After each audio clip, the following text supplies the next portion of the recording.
Hey everyone, guess what? We do not have ugly swag. We have spaced out radio gear that you're going to want to wear. Why? Because no one wants to wear ugly clothing.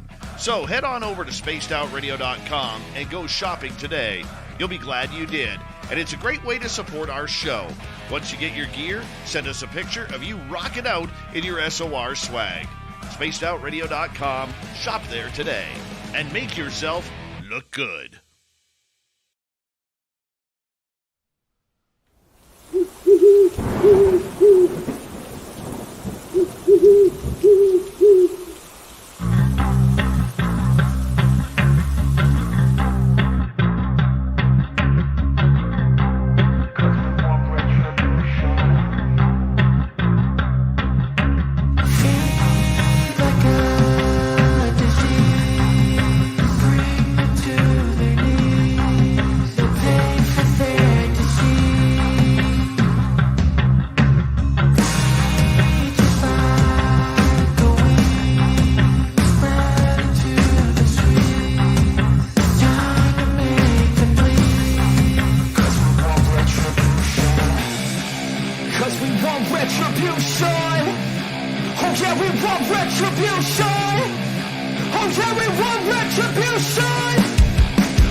Welcome, everyone, to Spaced Out Radio, the After Hours radio show. After Hours edition, as I'm filling in for Dave Scott tonight.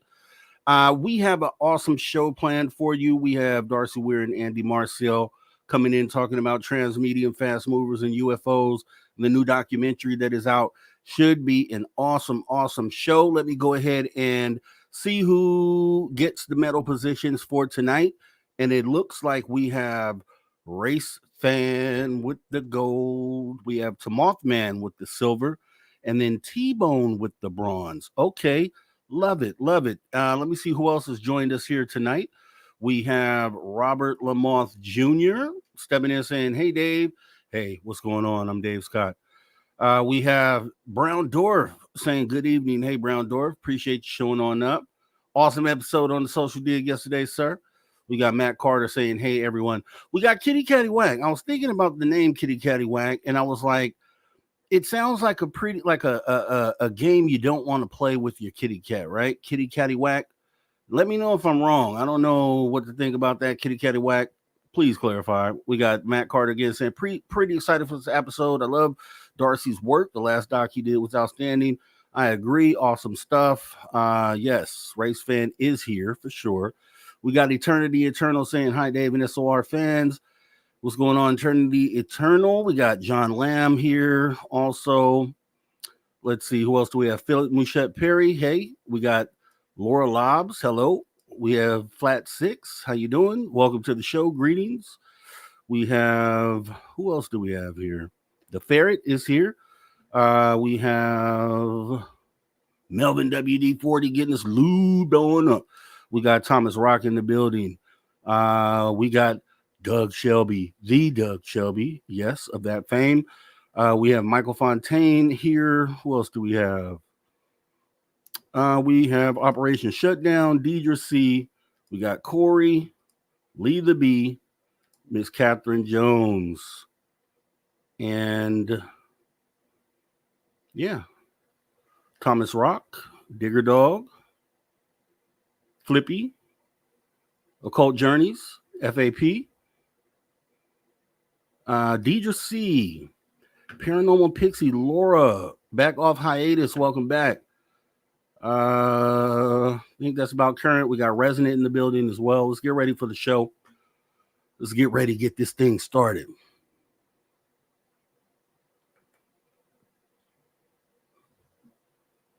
Welcome to Spaced Out Radio podcast listeners. We are about to get ready with the radio side of this. Let's go.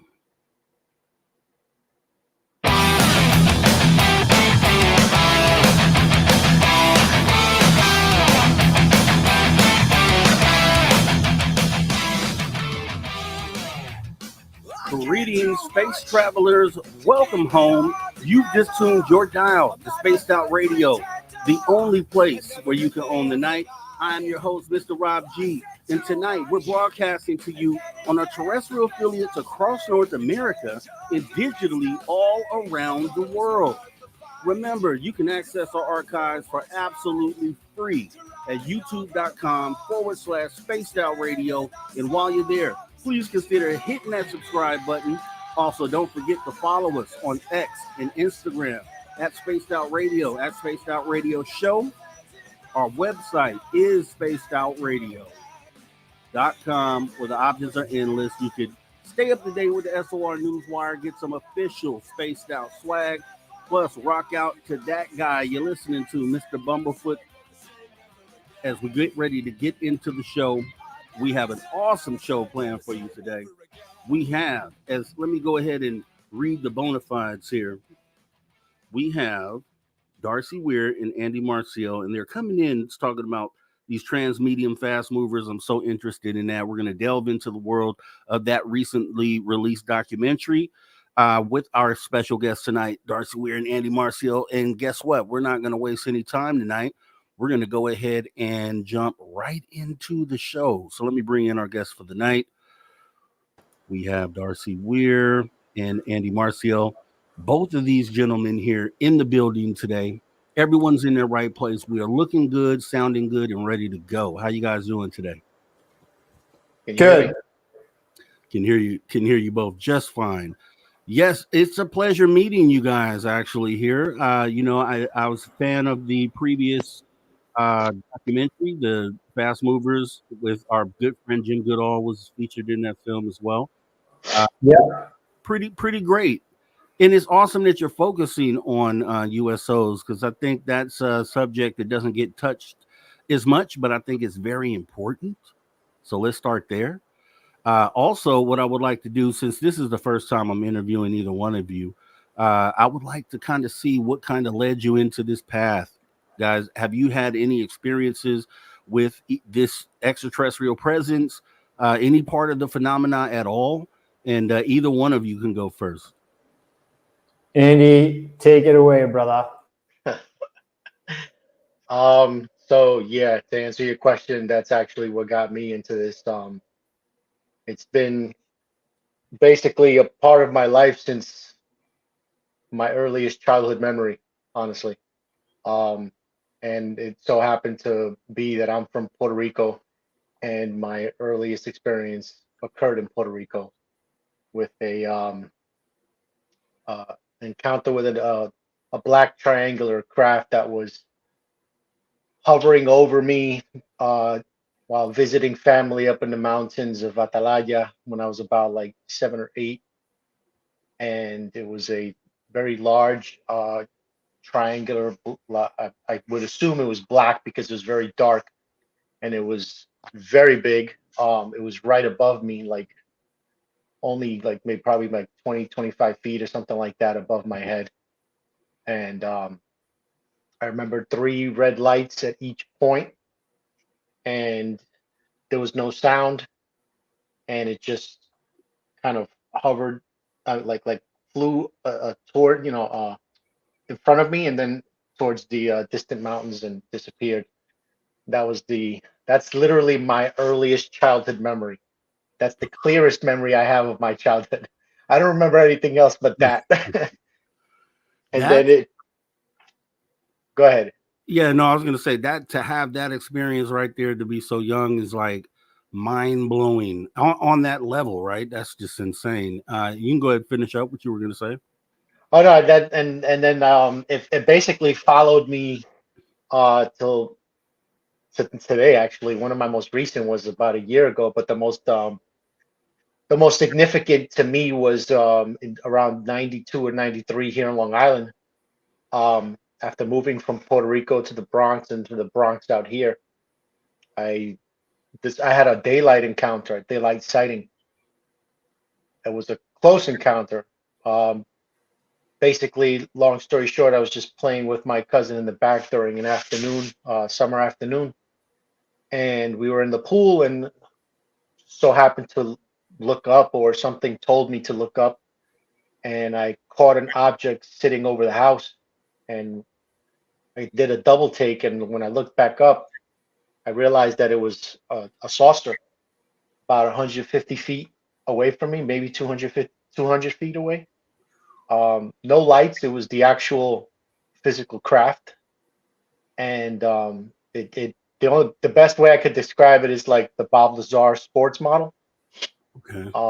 No, I mean, it was just perfectly smooth, it's just like a disc. But the perspective that I was seeing it at, I couldn't see the top of it. I could only see the bottom and the edge, out, the side, and it was like a color of. I could even see the texture from of the surface. But that's how close it was, and it reminded me of the DeLorean, the brushed aluminum. Right. Yes. And then, well, I would say it was probably about 60, 65 feet in diameter. It made no sound. Again, like I said, no lights. And then after I kind of looked to my left, and I noticed my cousin was also looking at it too, which confirmed that I wasn't going crazy. And then, like a few seconds after seeing it, it began to move to the left of us, which is east. And it wasn't until I started my page that I found another witness from Comac, no, from Brookhaven. I'm sorry, a witness from Brookhaven that heard my story when I posted it on my Instagram a couple of years ago, and confirmed that he saw the same thing with his family at the same time. And then a year later, I got confirmation through a CIA source that that incident was actually linked to another incident that was considered basically Long Island's Roswell, which is the Brookhaven lab incident, where a craft supposedly crashed in the near the wooded area of the Brookhaven labs, and that's actually real story, a real incident. You can find the news articles and everything about it. So I may have either seen that craft or seen a craft that was affiliated with that incident. But yeah, that was pretty interesting to get that kind of confirmation so many years later. That's bananas. I mean, come on. My sighting is beat then. If that's what you got, and at an early age, my sighting is nothing compared to that. How about you, Darcy? What any experiences did you have leading up to getting into this field and doing what you're doing now? Yeah, so I was already really interested in this subject for a long time. Since I was, I guess, a kid. And I had two experiences in my life that I think were UFOs. Not me just losing my mind, but the first time happened when I was like 20, 21. I was traveling from Denver, Colorado on just a commercial flight. I was looking out the window, sitting in the window seat, and I was thinking, like, I wish I could see a UFO. And as I was looking out the window, I decided to look up instead of straight out, and I saw what looks like a metallic cube. And I started freaking out. This is like 18 years ago. So I was reaching for like a little camera that I had in my backpack when I was traveling. And I'm trying to like turn this thing on quick enough and try and get some footage. And this cube just kind of like moved out of my view over the fuselage of the plane, and I lost sight of it. I thought I was losing my mind. I totally was like freaking out sitting there beside people on this plane, like wanting to say, did you just see that? But there's nothing to see. And the only other time I think I saw something, I was living in Australia. This is like years later. I was 28. And I was in this suburb called South Oakley. I was walking at night around 8 p.m. in the wintertime in that part of the hemisphere. And I looked up because something caught my eye in my periphery. It just looked like a white orb, like a dot in the sky in the midst of the black. And I was walking with my friend, Stephen Hockley, this British guy. And we watched this thing shoot down towards the horizon, do a zigzag, and then over the horizon within like 5 seconds. If it was like, shooting star, it would have caused a streak in the sky and gotten brighter as it went. But this thing just stayed the same brightness. It maneuvered strangely. And my British friend remarked, "Did you see that?" And I was like, "Yeah." And we just kept going on our way to get pizza. I was actually living there for 2 years, and I was in the midst of recording a documentary, which I featured like a Westall 66 interview that I had done while I was there in my series Secret Space UFOs, which I interviewed Shane Ryan, who's like a really educated researcher on the Westall 66 and all Australian cases that have happened. That's awesome. Westall is one of my, and I've said this just last week, Westall and Aerial School would be two of the cases I would point anyone to if they just weren't sure that this thing was real. So with that being said, I mean, there's a contrast there, right? So Andy had the experience being young, still an impressionable mind. You're at 20 years old, Darcy. For you, 21, you're kind of finding out who you are. You're kind of establishing who you are. So how did that affect you? So probably the first 20 years of your life, you didn't have any confirmation, and then now here you are, an adult. You finally get a confirmation. What did you think in that first moment that you saw that UFO? Andy or me? You, Darcy. Yeah, as an adult. Yeah. So, like, thinking back now, I know this has happened to lots of different people. And I don't feel like, some kind of strange rogue in society. But back then, I didn't want to talk about this stuff openly as much. I was still interested, and I was like privately doing my research and working on these documentary ideas. But I wasn't appearing on, stuff like this and talking about it openly. I thought I was crazy. And, actually one of the first radio shows I ever appeared on, which was just audio, I wasn't like on a camera, was Dave Scott's Spaced Out Radio. And I talked about Bigfoot back in the day. So that would have been back in 2016. And, I've been friends with Dave for a while. He's a fellow Canadian. He's done voiceover for a number of he's done narration for a number of my independent documentaries. So I've been growing more comfortable with speaking public about this subject. I've been nervous about it. I've been,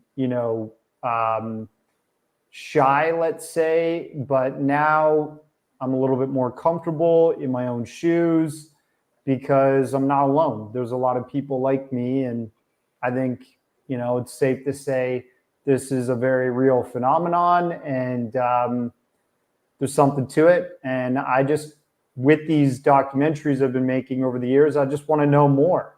I want to understand more, and I want to be a sane voice to this phenomenon. And Andy, I met while making Transmedium Fastmovers USOs, which was my last doc. And actually just yesterday, I released Transmedium Puerto Rico's UFOs. And that is our journey to Puerto Rico together to meet with the man who leaked the 2013 Agua Dia UAP footage. We got to speak to him, somebody who's connected to the CBP, Customs Border Patrol.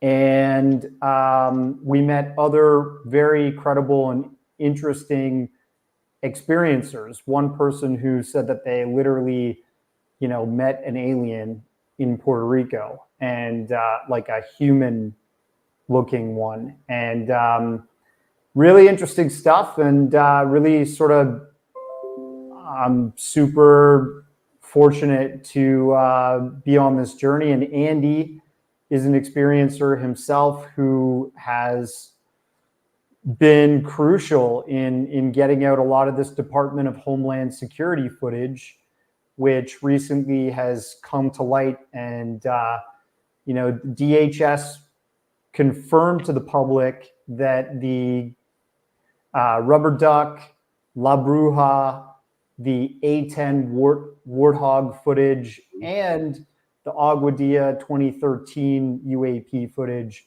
were confirmed legit UAP. And Andy released 3 of those videos to the public through his Department of Homeland Security leaker.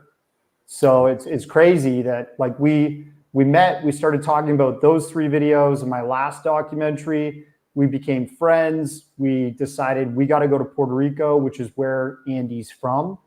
And we just fell down this rabbit hole and met all these interesting people and found the guy who leaked the Agua Dia footage. So I'll shut up now.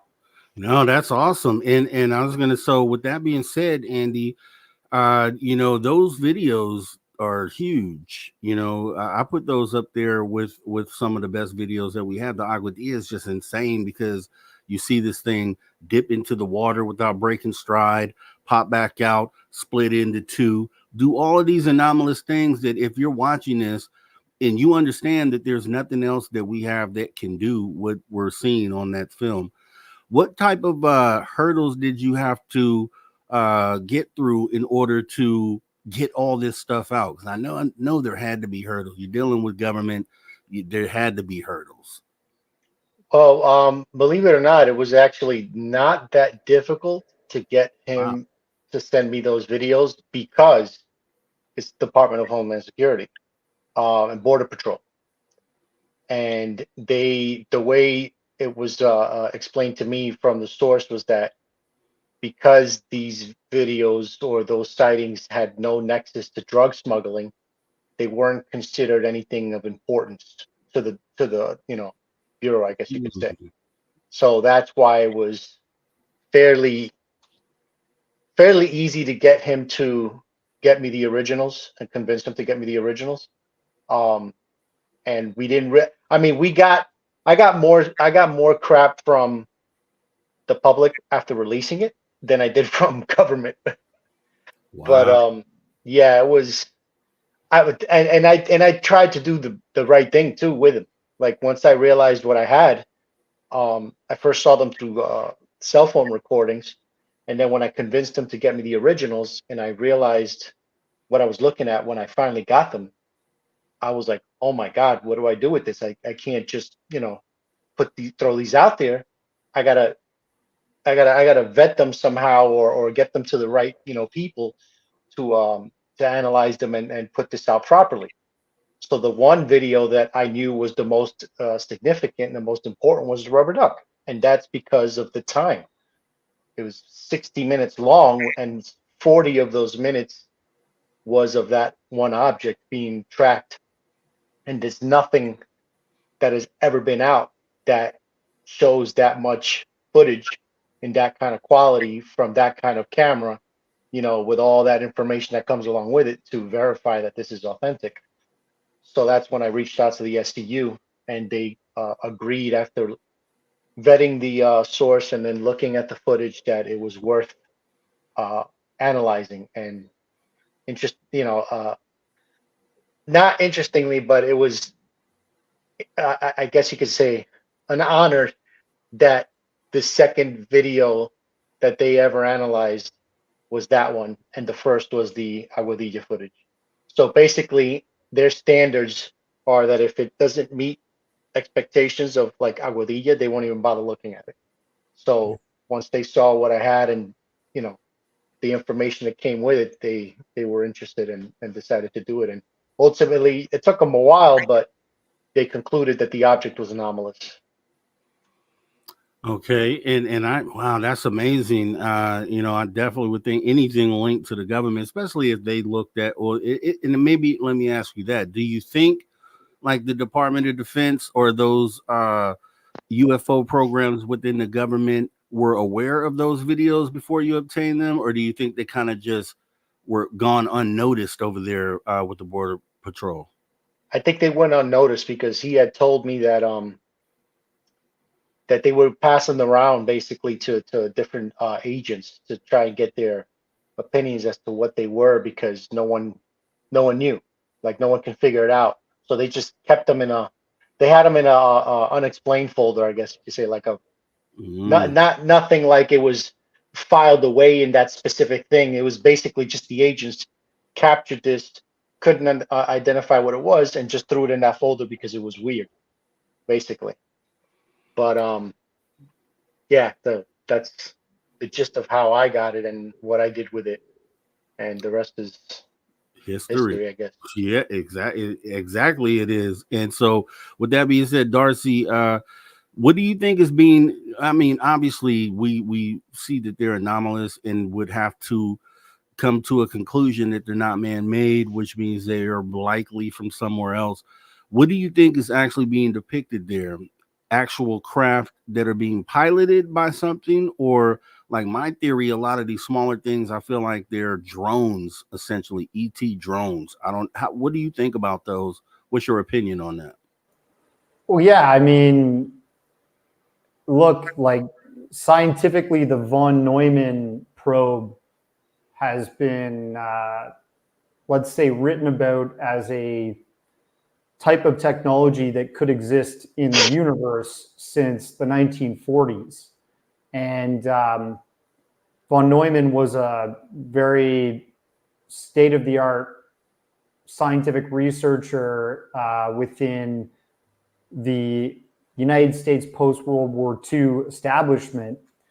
And he was basically trying to design that type of stuff. So some people think, oh, maybe UFOs that we're seeing now are von Neumann probes, these self-replicated artificial intelligent probes. But if you go a little bit further than that, they could be from a non-human intelligence that's sending some kind of technology here to observe us and our activities without having to actually navigate that space themselves, right? Because, I mean, we got about 10 seconds. Yeah, I mean, it's possible. Anything's possible in science right now. We just need to make these scientific breakthroughs to find out if they're testable. That's right. We're going to get into more of this with Darcy Weir and Andy Marcial. Transmedium Fastmovers USOs. They're in our water. What are they? We're talking that and more as we come back right here on Spaced Out Radio. You guys don't go anywhere. We will be right back.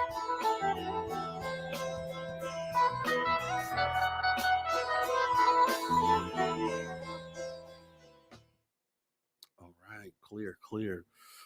Yeah, I had some thoughts about that, and I guess we'll get into that after the break.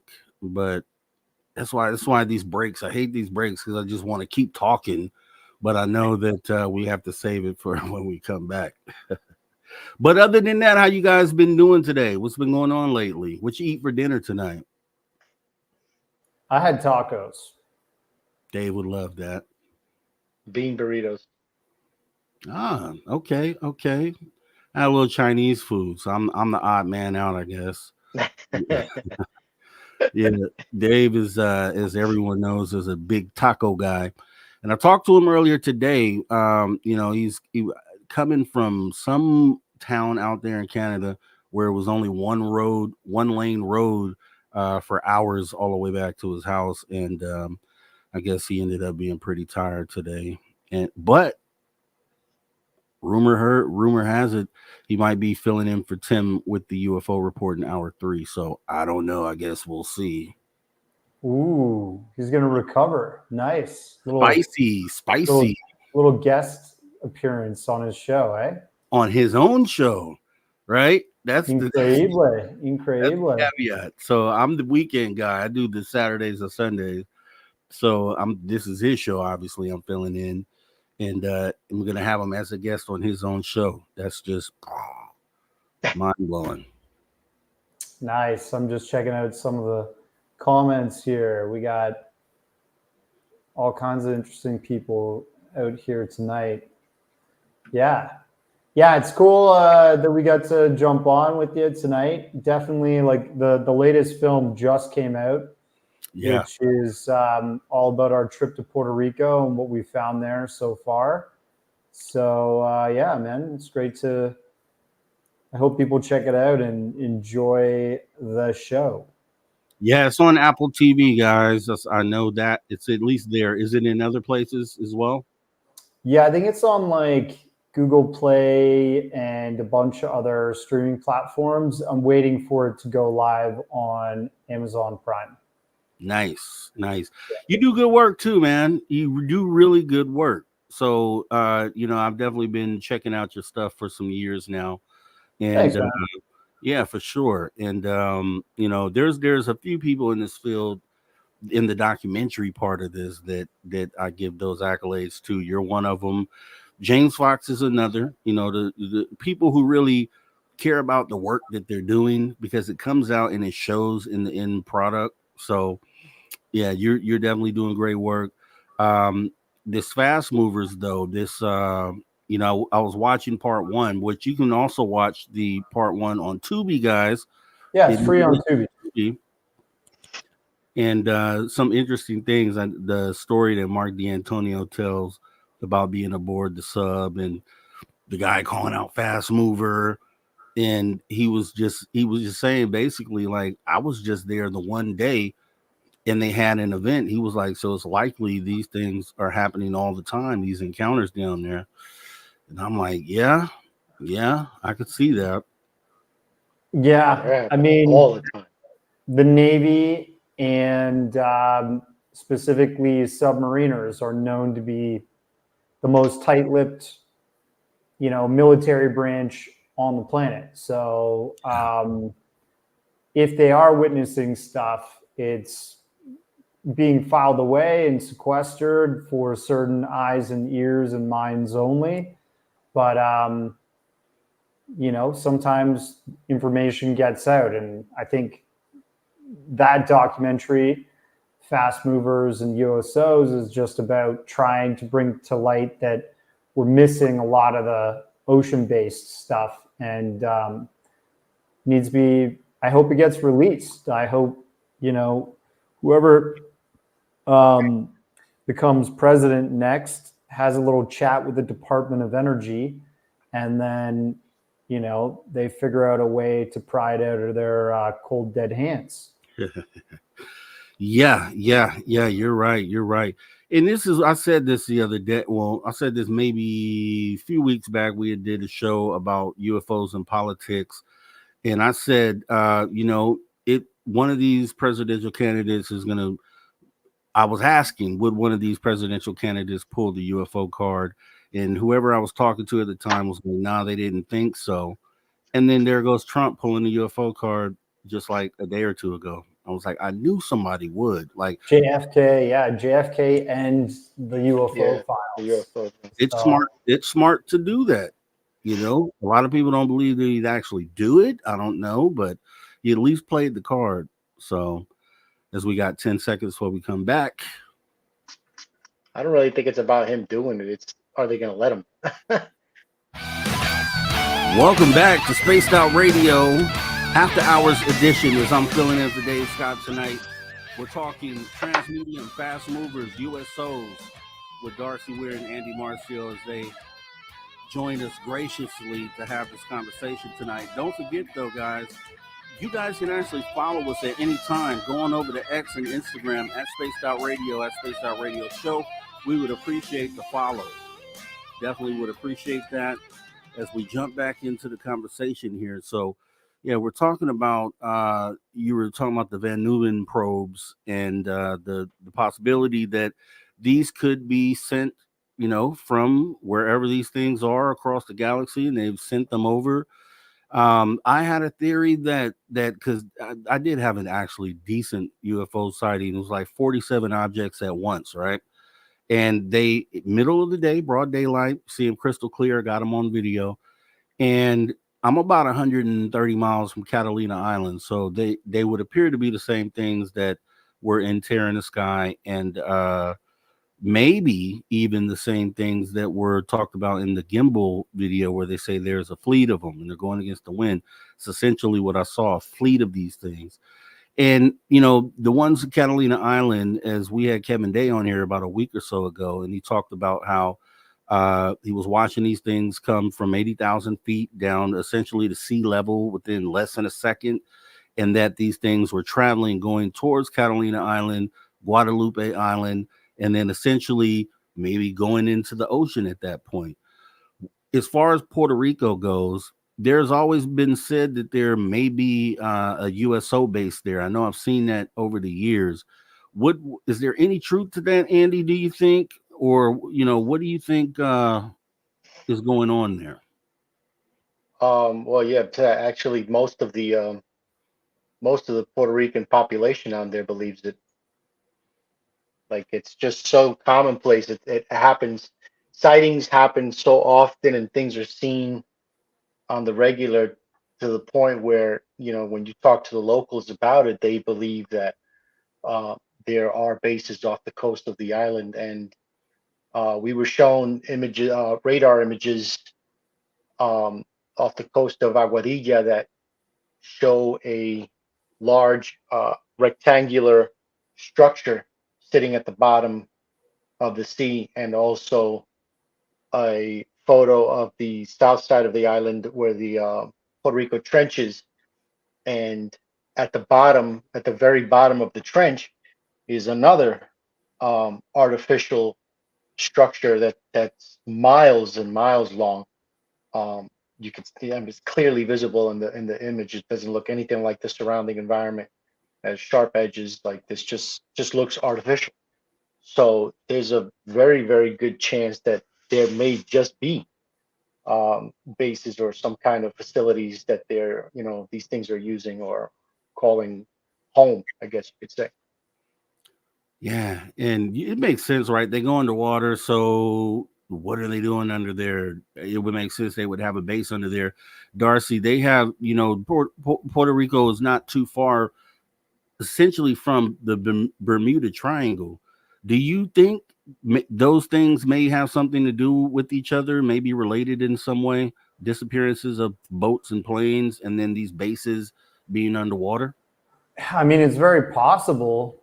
In Lou Elizondo's recent book, he talks about this black as a demon, massive UFO or UAP that was rising up from the bottom of the ocean when this SEAL team of divers were trying to recover a warhead that had sunk. And, you know, there were frogmen coming out of an helicopter apparently, and they had to like scurry out of the ocean and avoid this situation while this UFO apparently like gulped up the warhead. So there just seems to be a lot that's going on there. I've spoken about this before. Even Steven Spielberg, at the starting of his, not Steven Spielberg, James Cameron's The Starting of the Abyss. Yeah. There's this, a segment at the beginning of that film where this submarine goes missing in the middle of the ocean around Puerto Rico. And that's actually based off of a real submarine incident that happened in U.S. history where the USS Scorpio went missing. And yeah, it just goes on and on. Flights have gone missing.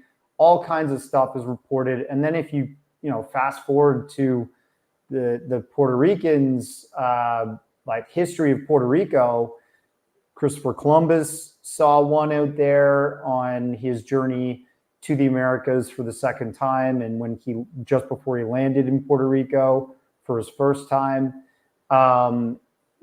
Then Puerto Ricans themselves are seeing objects go in and out of the ocean for a long time now. It's just part of their culture almost to accept that there's something anomalous about the ocean. What do you think is the technology or what's being used to allow them to move so fast under the water? Like, what theories do you have on that, if any? I mean, I guess we touch on that a bit in the first documentary with Mark D. and Antonio. He says, it's plausible that we're kind of on the brink of figuring out that science, or like discovering the gateway to that science, that travel method scientifically just now with the Kaluza-Klein particle theory. And that's basically creating like a miniature wormhole and going through that and appearing in a different area, whether that's in the sky or the ocean. And when he explains this theory, he just kind of says that, when our radar detects the object go from this place to another, and, our minds, we're always watching things travel in a linear way in time and space. Our radar operators or our, telemetry experts or whatever are saying, hey, that must have traveled in a straight line there, and it's traveling at thousands of miles per hour. But in reality, they're just opening some kind of like wormhole or gateway to jump through space to that other location instantaneously. And we're just filling that gap with what we think is happening there, right? That could be a possibility. Maybe they are traveling really fast because they are creating some kind of like bubble around them and their craft that negates time and space the way that we know it. And when they're inside that bubble, they can travel through time really fast and, in a linear fashion, and then, show up in our visual space when they kind of shut down that bubble, if that makes sense. Yeah, definitely. What do you think about that, Andy? Anything to add? Actually, I always, even before I heard of those scientific theories as to how they move, I used to sit down and try to basically like use some logic and common sense as to how they would possibly be able to do something like that. And I always theorized, like Darcy was saying, was the bubble. And when you think of it, you think about it, if you can create a field around, for example, your car, and you put this kind of technology in it, you would basically be able to just drive right into the ocean, because you're warping that reality over your bubble. So you're not technically hitting any, or you're not gonna be faced with any of the physics that we have to deal with in this reality, because you're warping that reality. You understand? So you're basically, in a sense, breaking the law. So that's the way I look at it. But I also do believe that they have multiple means of travel, because if you remember, back in the day, the Gulf breeze footage of that object, that orb that was seen, I believe it was Gulf breeze, where the guy, I think it was in the 90s, had seen that orb and he caught it on film. And when they slowed it down, you could see that it was in one spot. And when it disappeared, slowed down, you could see that it actually like elongated and shot off. So it didn't just jump into a wormhole. It actually really did shoot off at ridiculous speeds. So they might just have, I mean, and if you want to get crazier, if there's multiple species, then they might have multiple means of travel. They could have different types of technology. One might be able to traverse time and space in that manner, while another might be able to do it in a completely different manner. So we might not just be seeing one thing, we might be seeing two or maybe three or other types of uh, uh, beings that are basically using their own technology to do these things. So it looks different to us and just confuses us. Yeah, and I thought about that too. And the logic thing is something I always say. I think, a lot of things we're trying to think through and figure out can be dealt with logic. I think that sense was given to us to kind of answer questions. And the bubble theory does make sense too, because I'm just thinking, okay, maybe they have. So maybe there's one of the particles in water, maybe, or even the salt, maybe, or I don't know. They're able to repel that from the ship, so that creates the bubble, or even like when you put a bucket in the water upside down and it traps air in there, and you're able to kind of go in there and breathe air, like just something along those lines. I kick around a lot of ideas, but I have to ask you this, Andy. I know since you were a researcher, and I'm sure you've heard of like the Lake Baikal, where those divers went in and said they came across some sort of aquatic species underwater under the ice. Do you think, because I've thought this too, maybe like are some of these extraterrestrials aquatic creatures, which is why they choose to go in the water and maybe feel more comfortable being down there as long as they are? Like, have that ever crossed your mind, or have you seen anything that makes you feel that way? It could. Maybe there's some species that prefer specific environments or specific temperatures of this planet. So maybe you have species that like the temperature on the equator and the way it is there, and you see them in the Caribbeans or down in South America.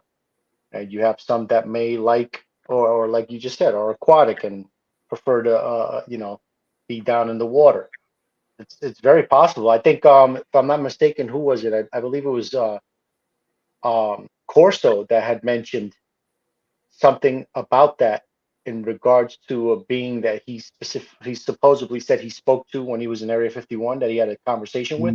Yeah, yeah. That being specifically liked it hot, that they had to raise the temperature in the room where it was at because that was its preferred conditions.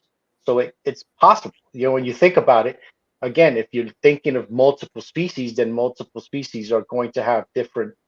Um, they're going to prefer different environments or different climates based off Yeah. of where they come from. Maybe that's why they like Puerto Rico. Well, that's what I'm saying. Maybe they prefer that environment, and it's convenient for them in the middle of the ocean to have those two bases next to this one little massive land that's nowhere near anything else, and they could basically just come and go as they please and do what they want without any real I guess you could say threat in a sense. It's not like they can just do that in a city environment or a populace like here in New York. It's a little difficult. You could get it done, yeah, but it'll probably take a little more planning than if you could just go into the middle of the ocean. It's a small little island inhabited by humans, and then just with no worries, just do whatever you got to do there. Puerto Rico's hot all day, all night. Middle of the night, 30 degrees, baby. 30. How does that translate into Fahrenheit?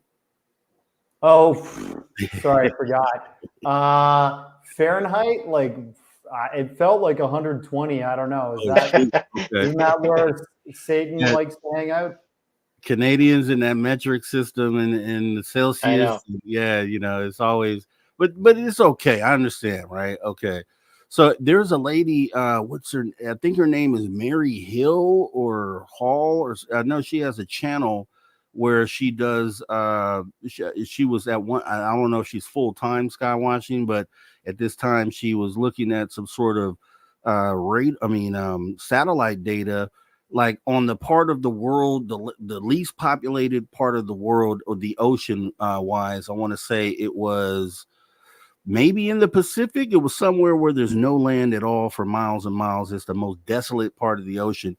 And there was just all this activity she was showing out there, all these things, anomalous things. Like I'm talking about hundreds of these things, and they were kind of like swarming around that part of the world. And I've always thought that, okay, if we're seeing these things go right off the coast where there's populations, you can only imagine what they're doing in the parts of the seas where we can't see them. Like if that's to be believed, what she was showing, then it would show that the activity level is super high as far as it goes to these things coming in and out of the water. Have you seen that? And what's your opinion on that? Either one of you. Oh, I've seen people. I forget the name of the channel.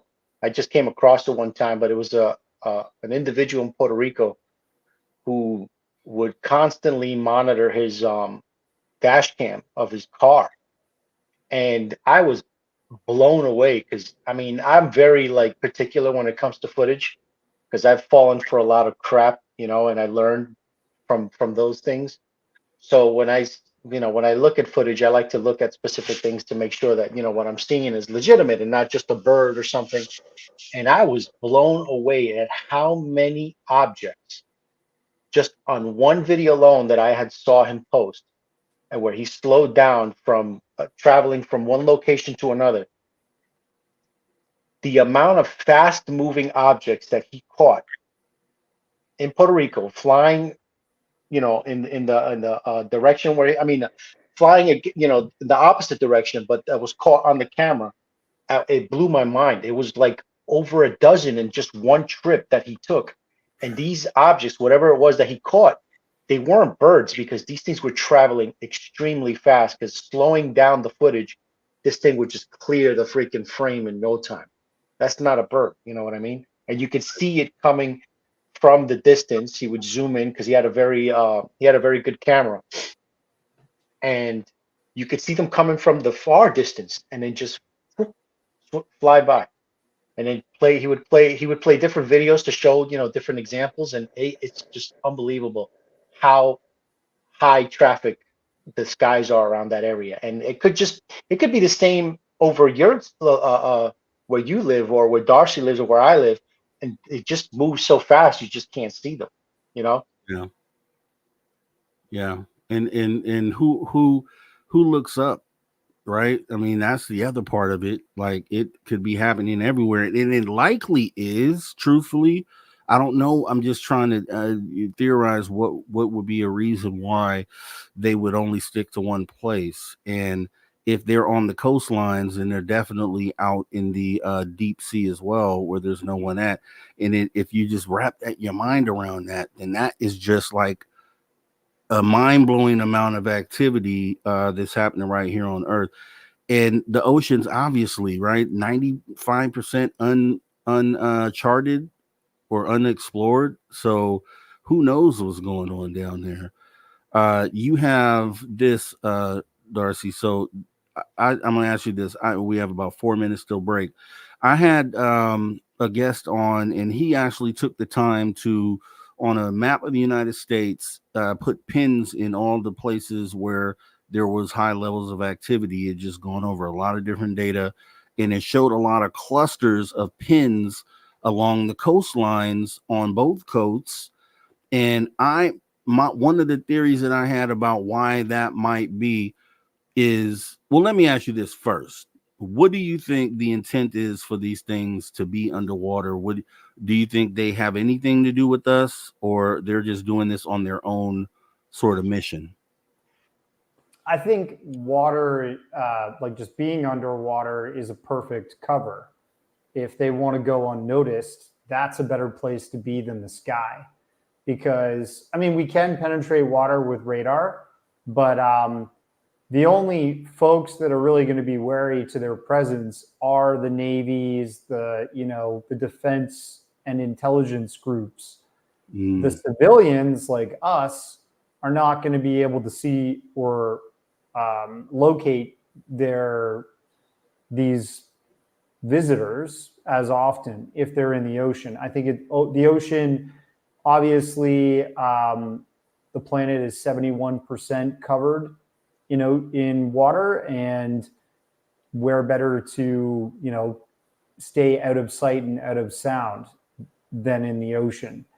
So I think that's a good reason. I do think there could be a possibility for bases under the ocean. Even Britain, the United Kingdom, was designing plans to build naval bases back in the 1960s in the ocean. And I know this because I interviewed Richard Sauder, who wrote like 4 books about deep underground military bases back in the day. He doesn't talk that much publicly now, but I interviewed him for a documentary I did about Phil Schneider called The Underground some time ago. And so if it's in our minds to create something like that scientifically and with engineering ingenuity, I'm sure if there's a non-human intelligence that is far superior to us, they probably could take advantage of those thoughts too. And I think the ocean is a place they've taken advantage of, whether that's for their own concealment and ocean base, or just as a momentary place of cover. Okay, so right before we go to break here, we got about a minute and a half. I'll ask you both this question.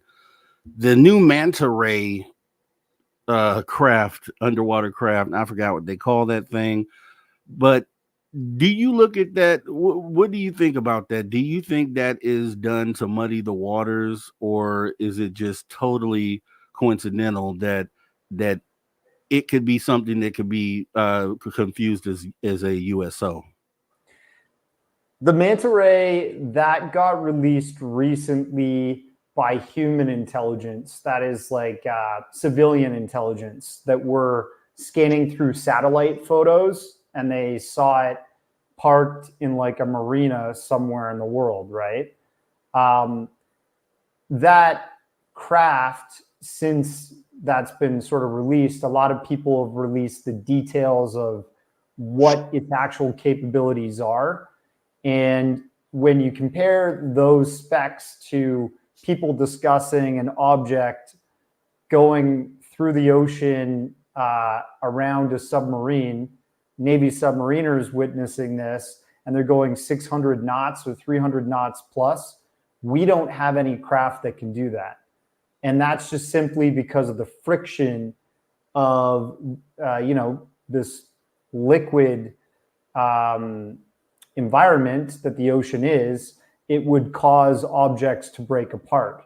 It's much more dangerous to go really fast in the ocean because water is non-compressible than the air. The gaseous environment is dangerous, but you have to go like Mach, 7 or something until certain titanium crafts start to burn up and break apart.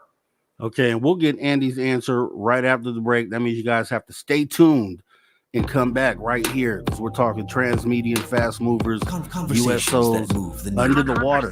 That move the needle. You're listening to After Hours with Mr. Rob G on the only place where you can own the night. Spaced Out Radio. Spaced Out Radio. You've tuned your dial to the right frequency.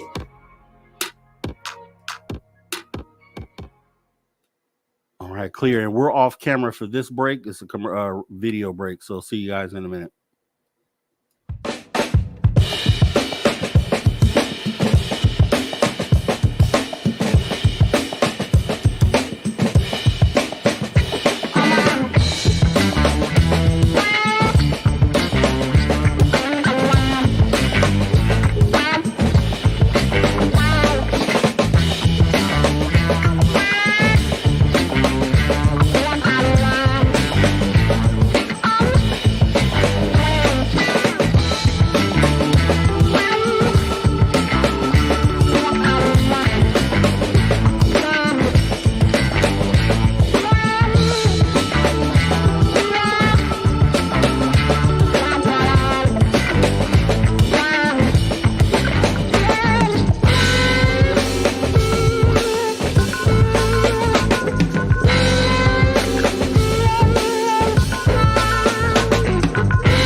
Welcome back to Spaced Out Radio. After hour number 2, coming back from the YouTube break. We got about 30 seconds till we come back from radio.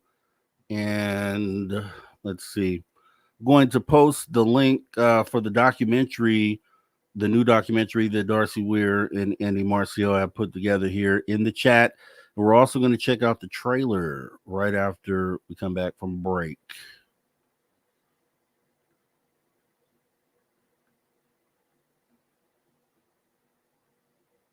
Cool. So what part you're in California? Yep, Southern.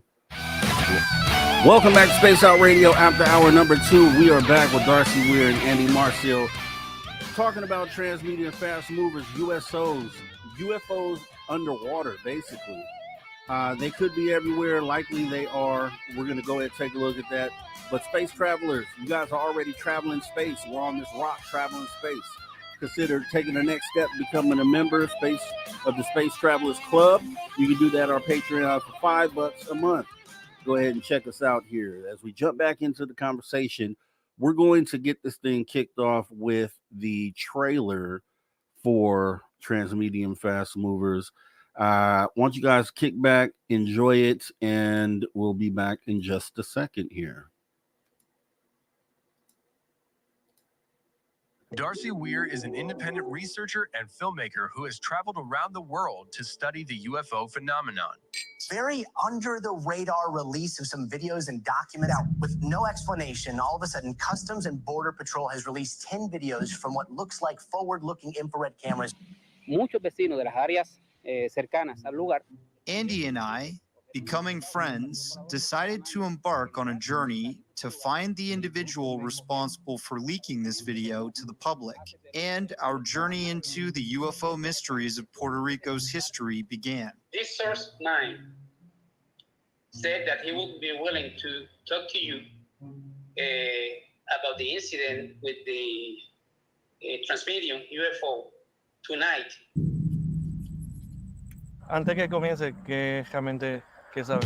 And just like that, the footage you see here started being recorded because the CBP FLIR camera operator saw something flying in the airspace over Rafael Hernandez Airport. In the middle of the ocean, on October 11th at approximately 10 p.m., Columbus stated he and Pedro Gutierrez, while on the deck of the Santa Maria, observed a light glimmering at a great distance. It vanished and reappeared several times during the night. How long has the UFO phenomena been present around Puerto Rico? They actually changed the procedure for reporting right after, the access procedure, I guess. Yeah, after that, they changed all the procedures.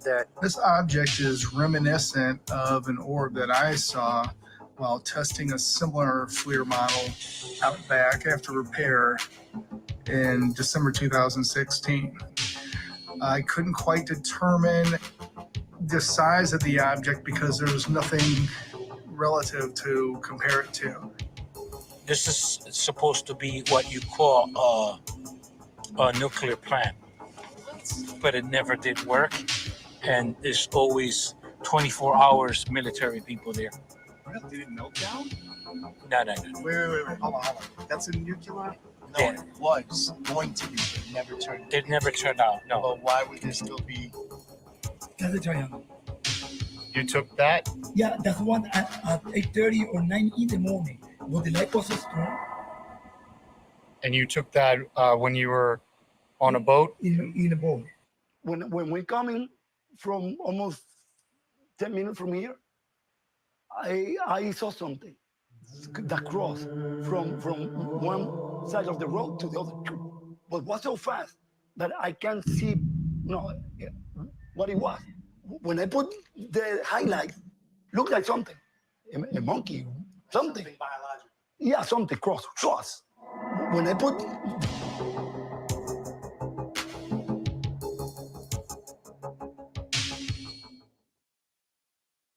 All right, that is awesome. Make sure you guys go and check out this documentary and support the cause. Let's get the word out here. Let me get us back up here on the screen. And that is some awesome stuff, man. And that's spine chilling as well. Wanted to talk about the part where you mentioned Christopher Columbus seeing, and I'm familiar with this. I think he even described it as like a candlelight or something along those lines. And going back, I mean, come on, that's almost 600 years ago that they're reporting USOs, and obviously it's likely happening way before that. What do you feel like is the reason why they are here? Like they're the reasoning for them being here? Honestly, I mean, it's anybody's guess, but I think it has more to do with us, not in the sense of us being special, but that maybe they're trying to create something and we're being used as a catalyst for that end result. So I guess you could say, or you could look at it like an experiment or something like that. Okay. How about you, Darcy? Your opinion? It's possible whatever we're experiencing in our skies and our oceans and outer space have been here just as long as we have, or perhaps even longer.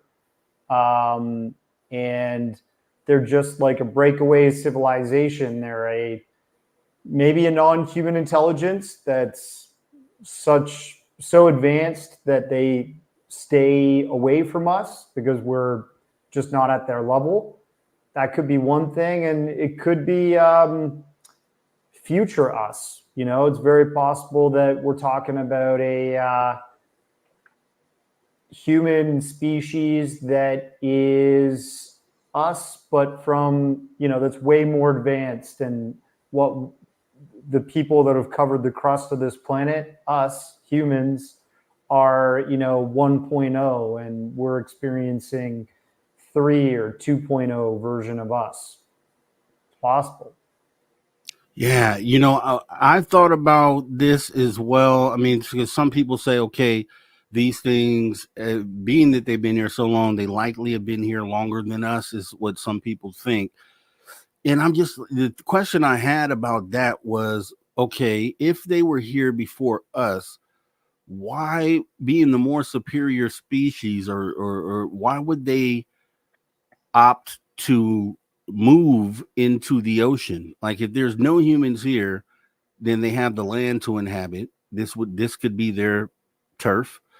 But then humans come and then they decide to go into the oceans at that point. See, that's the part that doesn't make sense to me when it comes to the theory of they've been here before us. I just don't see them going off into, and that's why I came and thought about, well, okay, maybe some of these things are aquatic and they just prefer the water versus being on land. And that's kind of how I got into that whole thought process.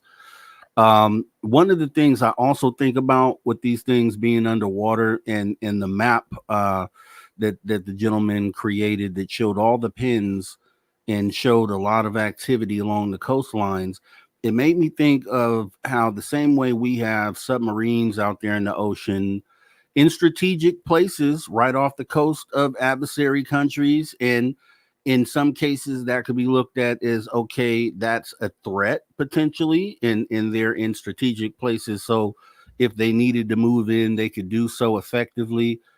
Also, you can look at it the other way, just like submarines are off the coast of some of our allies and they're there to protect. So I don't know, have you jumped down that rabbit hole at all, and what would be your thoughts on that? Well, I mean, you can learn a lot by just observing what humans do on an everyday basis with other biological life on this planet. Like, for example, the birds of paradise. In order to see the mating ritual of a bird of paradise, you have to hide in a hide.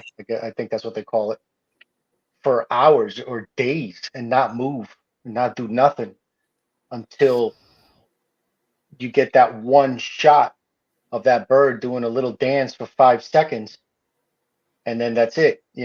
Like, so if we do that just to see what this animal does to get a mate, then when you put that in the grand, in a larger scale of another race possibly observing us and allowing us to inhabit the surface world to observe, that ocean could be their hide. You understand what I'm saying?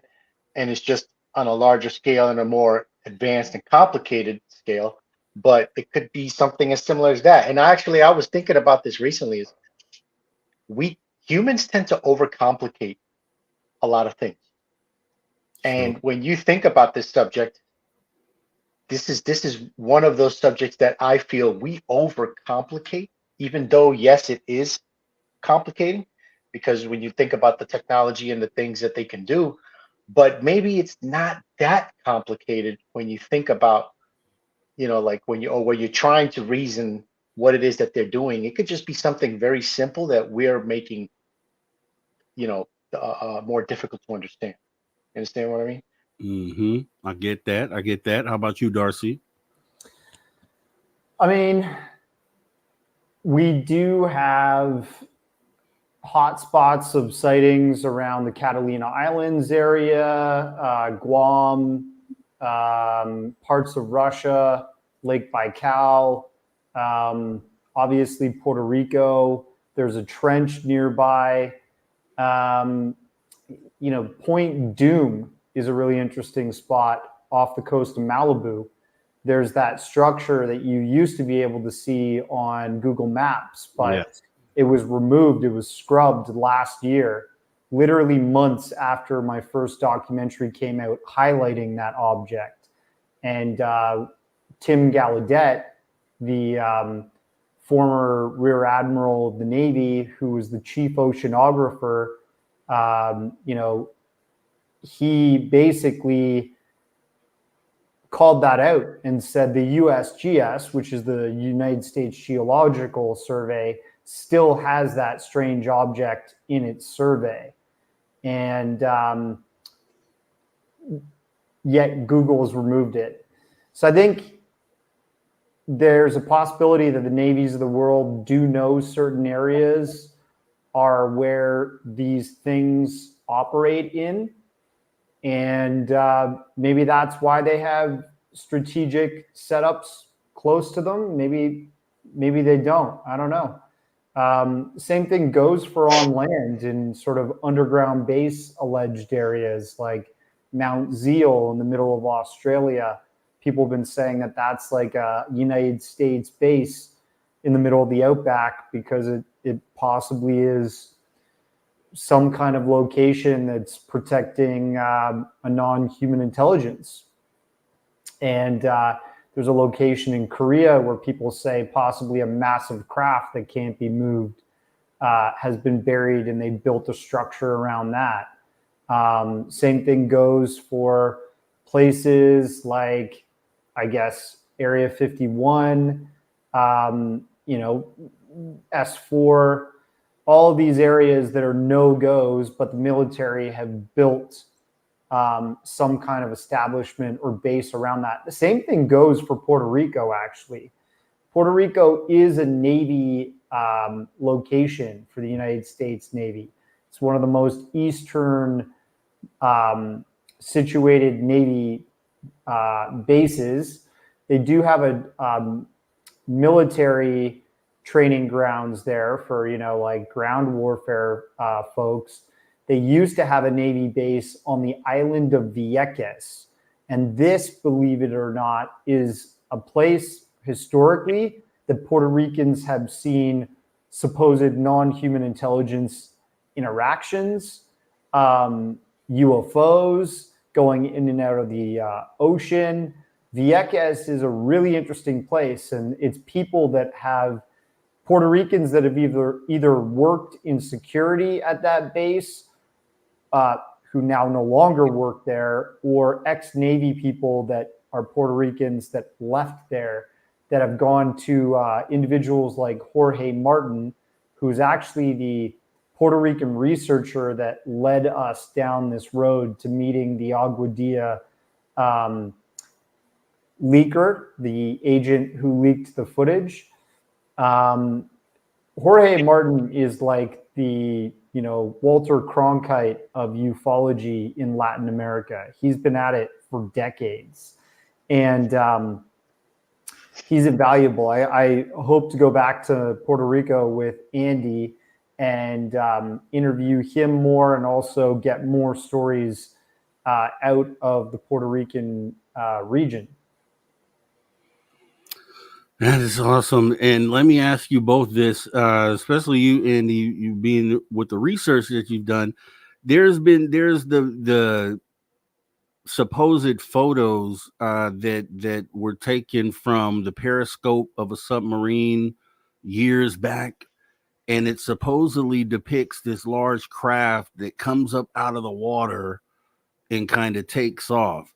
Now they have pictures floating around online, and I've seen those, and I'm not sure if those are the actual photos or not. Do you know anything about that particular incident?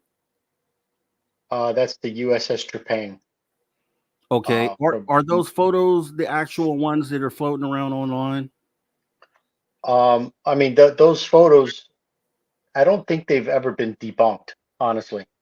That yes, people think that they could be like targeting balloons, if I'm not mistaken, due to some photos that had surfaced where you could see that the Navy at one point was kind of using those for testing and stuff like that. But it's tough because some of the other photos that do not look anything like the balloon, it just kind of raises a lot of questions as to, okay, what are those things?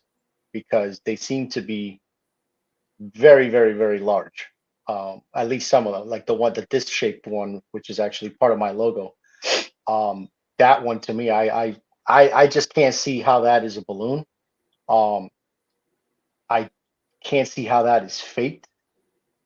It looks like exactly how you would look out of a periscope.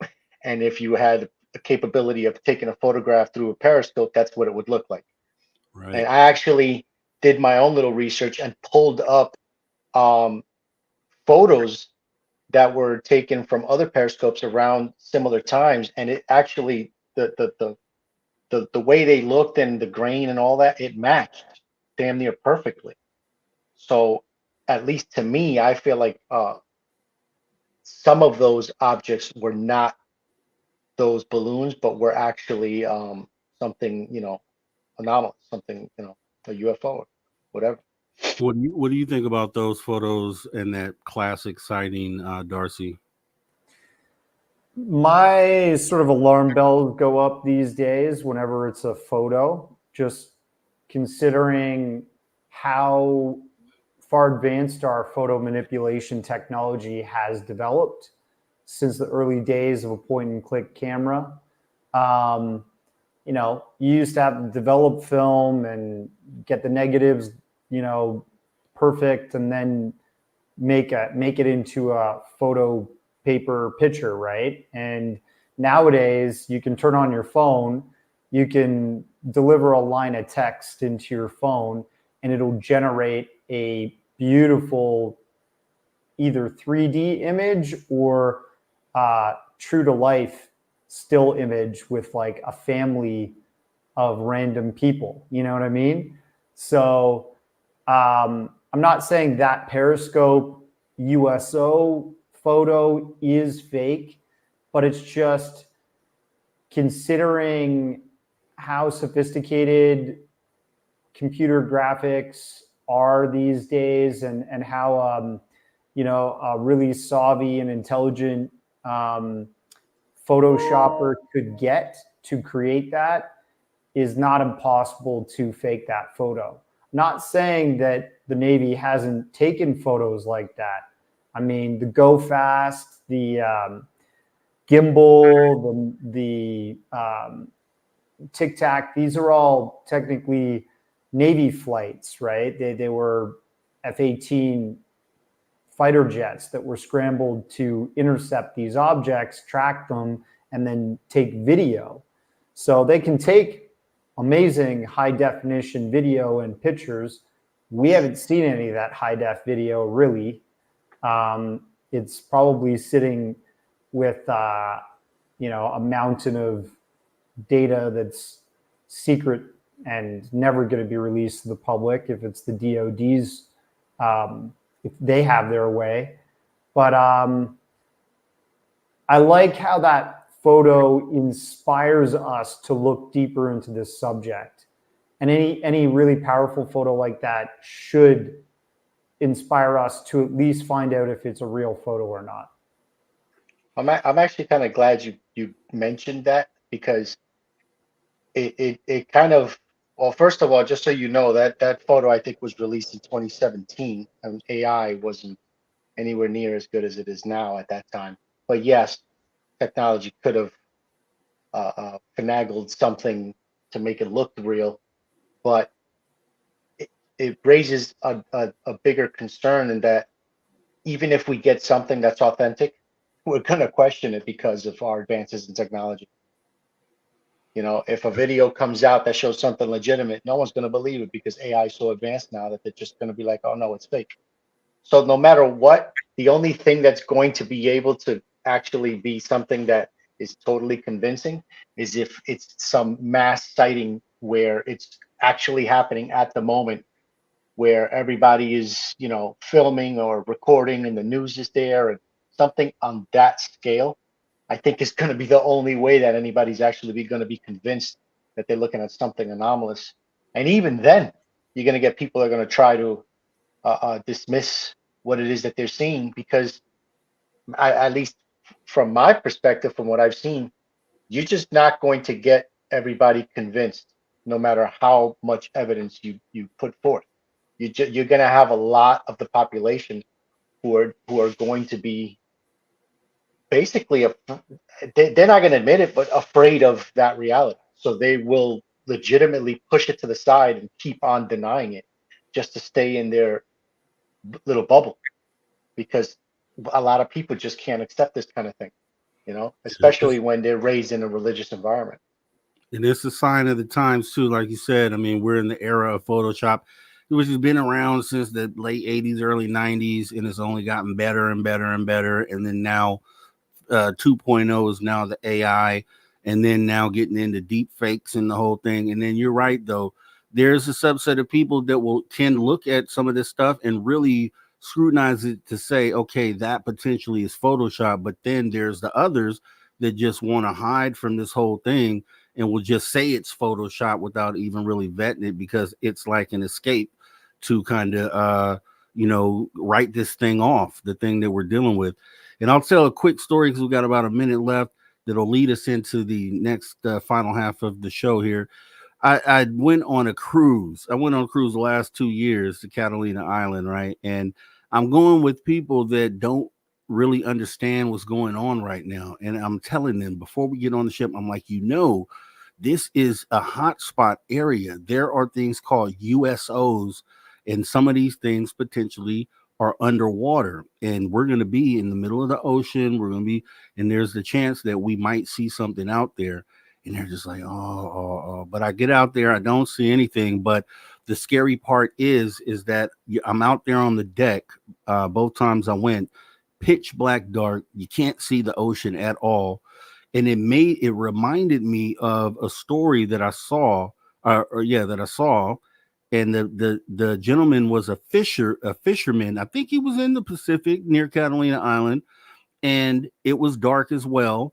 And then he talks about all of a sudden this luminous light shines up from under the water and kind of just blinds him. And it was like, that thought is this really, really scary thought, to be out somewhere on a boat, pitch black dark, and all of a sudden a light turns on under you, and it's huge, and you don't know what in the world that it is. As we get ready to go in here to break, I'll kind of leave that on everyone's mind as we come back, because I have something to show. So you guys kick back. We got Darcy Weir and Andy Marcial for another 30 minutes. So get your questions ready. If you got questions, put them in caps in the chat so we can ask them.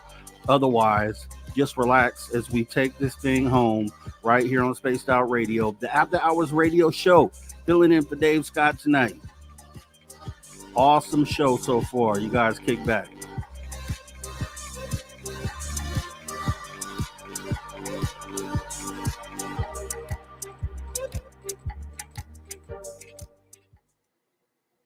All right. Yeah. But that, I know when I saw that sighting on TV, I was like, wow, just imagine, because a fishing boat isn't too big. I gotta cut you off because Darcy started smiling because he knows exactly why. So I don't know if you want me to tell it now or you want me to tell it when the show's back on. But it sounds juicy. Yeah, let's just put it. It's exactly how you described it, and it actually it happened. Okay, that's what I'm talking about. Yeah. See, that's the thing about these breaks. So now it's like, okay, what do we talk about? Because I really want to talk about that. But yeah, so the movie, so the documentary, right? So who do you have featured in it? Any names around this time? You know, the last doc was pretty star-studded, packed with like interesting and, let's say, idea leading subject matter experts with regards to like USOs and the oceans. But the Puerto Rico doc is really just about my journey with Andy to Puerto Rico and experiencers. So like people like you and I who saw some crazy stuff, right? And I think it's still very interesting, even though it doesn't have like Don Richard Dolan and Captain Tim Gallaudet of the Great High Seas. It has Don Darcy and Captain Andy Marcial of the High Seas. So it's just us and a bunch of experiencers, and then this leaker, the UAP leaker, who is linked to CBP and DHS. Which is awesome in a way, because it's a whole different, it's a different twist to the original film, because original film, you're essentially interviewing and kind of taking that role, whereas this sounds like it's more of a personal journey almost, right? So it's literally a journey that you get to take everybody on. So I can see that. I can feel that. Seems like it's going to be something really good. That's why I'm going to watch it, because I have to watch it. You know, it's just what I do. But I did want to get into, so we'll talk about the story you're going to tell, Andy, which will lead us into some other stuff, and maybe even give some opinions on Lou Elizondo. Have you guys read his book yet? I have. Yeah, I finished it last week. Okay.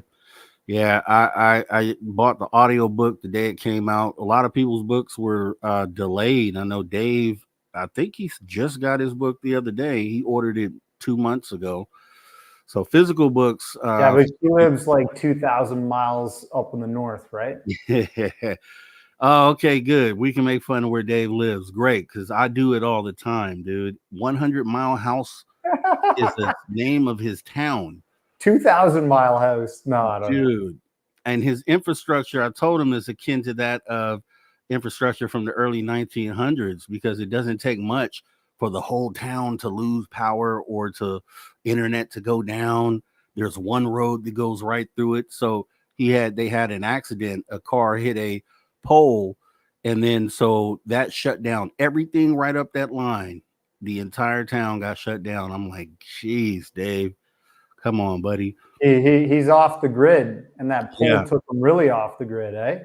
Yeah, exactly. And so I'm like, okay, I could probably see myself filling in for him a lot this winter, because don't let it have a snowstorm. Oh my gosh, then he's really in trouble. So yeah, he's invited me up there before. He's like, drive up and come visit. And I'm just worried like his neighbor Sasquatch is gonna like get me, because they're just traipsing around there. He says he's like seen them all the time.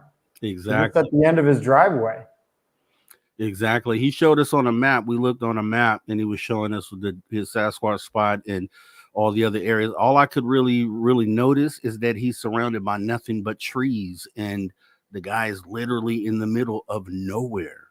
And so I'm Yeah. like, okay, I don't know. I'm from California. I'm in Southern California, hour north of LA, and that's not what I'm used to. So I'm like, Yeah.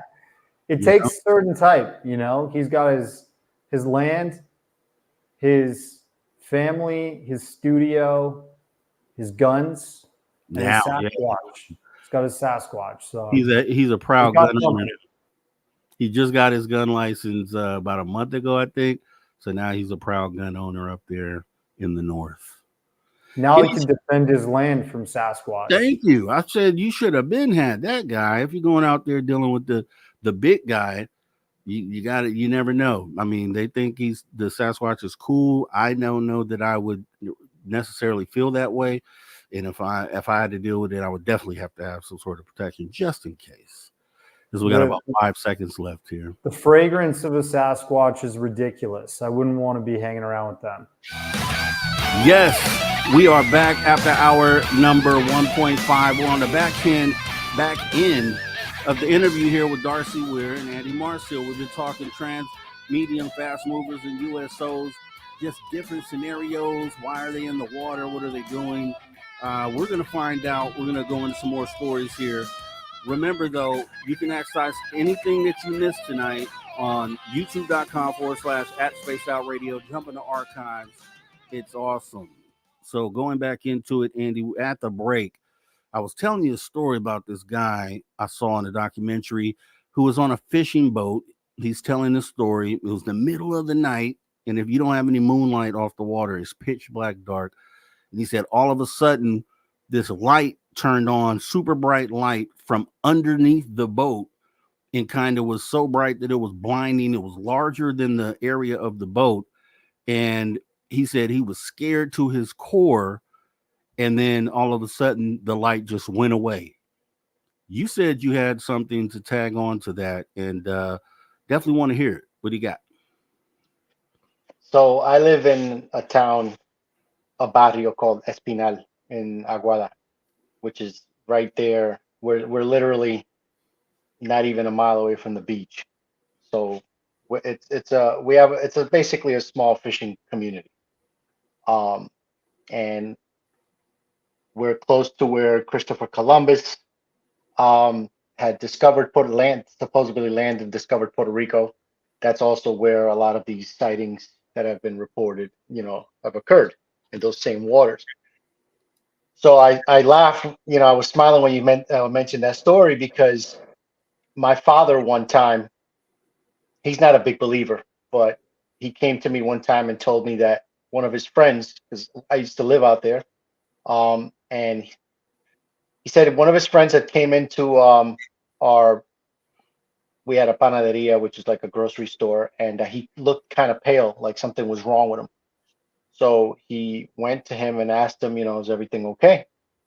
So basically he said that something had happened to him and his son the night before. So basically, I don't know if you've ever been to Puerto Rico or places like that, but when you're just standing at the shore and you look out, it's exactly how you said it. It is pitch black. You don't see anything, nothing. Like, it's just black. So they go out night fishing. So on this night, him and his son had gone out, and they're by themselves. There's no one else out. There's just them two in the middle of the water, black, and just their torches or whatever they have on the boat, wooden boat with a single motor engine. And what he told my father was that as they were out there fishing, the boat lit up from beneath,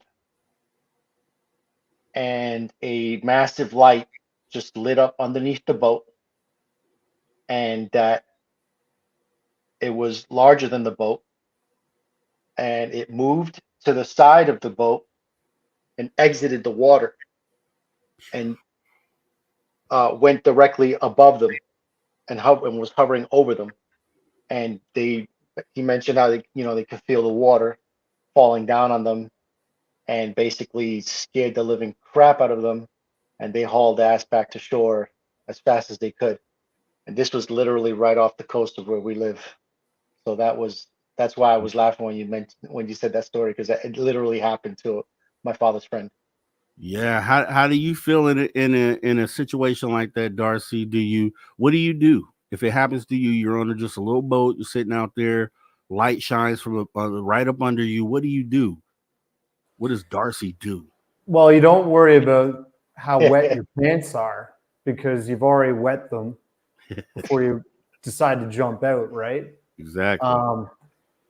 But actually, when Andy and I were down in Puerto Rico the first night when we arrived, we're like, all right, we're a bit jet lagged. Let's walk around the coastline here of Aguadilla and get to know the area a bit. Maybe grab a bite to eat or a drink or something.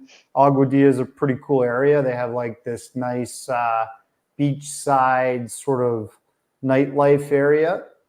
And you look out on the ocean and it is like that. It's just pitch black. You can hear the waves crashing and stuff, especially when we went there because it was a hurricane out in the Atlantic, not close to Puerto Rico, but off the coast quite a bit.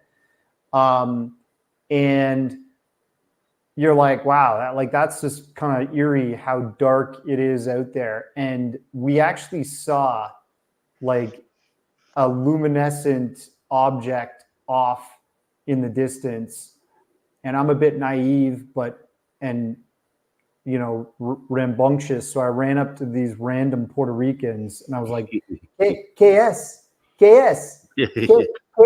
and I'm like pointing out at the ocean, and Andy is just like looking at me like, what is wrong with you? Like, what are you doing to these people? I was saying, what is? And the guy just turned to Andy and said, they're probably night fishermen. So not all things are UFOs, everybody. But it was, it's both the journey. And if I did get to see a UFO like that up close and personal flying over my boat, I'd probably be pretty scared. But I also would be like, KS. Exactly. And then you make a great point, right? So kind of making sure and vetting and asking and looking, because it could be something simple as fishermen with the light out there. It kind of looks like it's on the horizon. Could be bioluminescent organisms out there in the water. We know that those things are there. So there's definitely, everything's not a UFO or a USO. Now, with that being said, I wanted to transition into this because we were talking about Lou Elizondo in his book during the break. You said you had finished reading it, and Lou is on a press run right now for the book. And there was he appeared on Joe Rogan recently, and there was a part of the interview that I happened to save that it actually fits this show. And I want to show it to you, see if you saw this, and then tell me what you think. So here we go. There is a video, high resolution video of, I can't say what platform it was taken from. I can't say where it was taken from, Okay. But an object that, do you know how large an offshore oil derrick is? They're huge, right? Yeah. They're like almost like a small city, right? They're like one city block. They're huge. They're enormous things. There is a video that shows one of these objects underwater that goes by. The speed was calculated between 450 and 550 knots underwater, and it was bigger than the offshore derrick that it was passing, because you could see in the video the offshore derrick, and you could see this thing zip right by it. Jesus. That is, I did hear that. Huge, though. An oil derrick is huge. Those oil platforms, if anyone, especially out there in Radio Land, those big oil platforms. If you remember the movie Armageddon, they were on that oil derrick out in the middle of the Gulf somewhere. Something bigger than that, underwater, going that fast. Have you, either one of you, heard of anything like that? Actually, Richard Dolan just had a video, released a talk where he had a guest talk about something very similar, where 250 witnesses on an offshore oil rig saw about 25 or so military helicopters. They heard a sound, that basically got their attention. They looked out, saw the helicopters, but realized that the sound was not coming from the helicopters. And that all of a sudden the helicopters all stopped, and that an object about the size of 2 football fields emerged from the water and flew above the helicopters and then shot off into space. And then the helicopters continued and did, on their merry way. But one interesting thing was he mentioned that the helicopters, as they passed overhead, didn't make a sound, but they were military. So that was interesting. Wow, you Darcy, anything you hear anything like that? That size? No, I mean, like that was the very first time I heard that story on Joe Rogan. This oil rig sized UFO or USO rather, because it's shooting across in the ocean. But it makes you think of like again, James Cameron's The Abyss. At the end of that film, this like city rises up from the bottom of the ocean to the surface, and it's got a submarine on it and all kinds of stuff that it's caught on the way. Does James Cameron know about this? Like, is that why he's made the documentary Aliens of the Deep, and he's super interested in diving to the abysses, the bottom of the ocean trenches and stuff? Does he know something? You know, kind of like Steven Spielberg was read into stuff about the Air Force's knowledge of the UFO presence here on Earth. I don't know.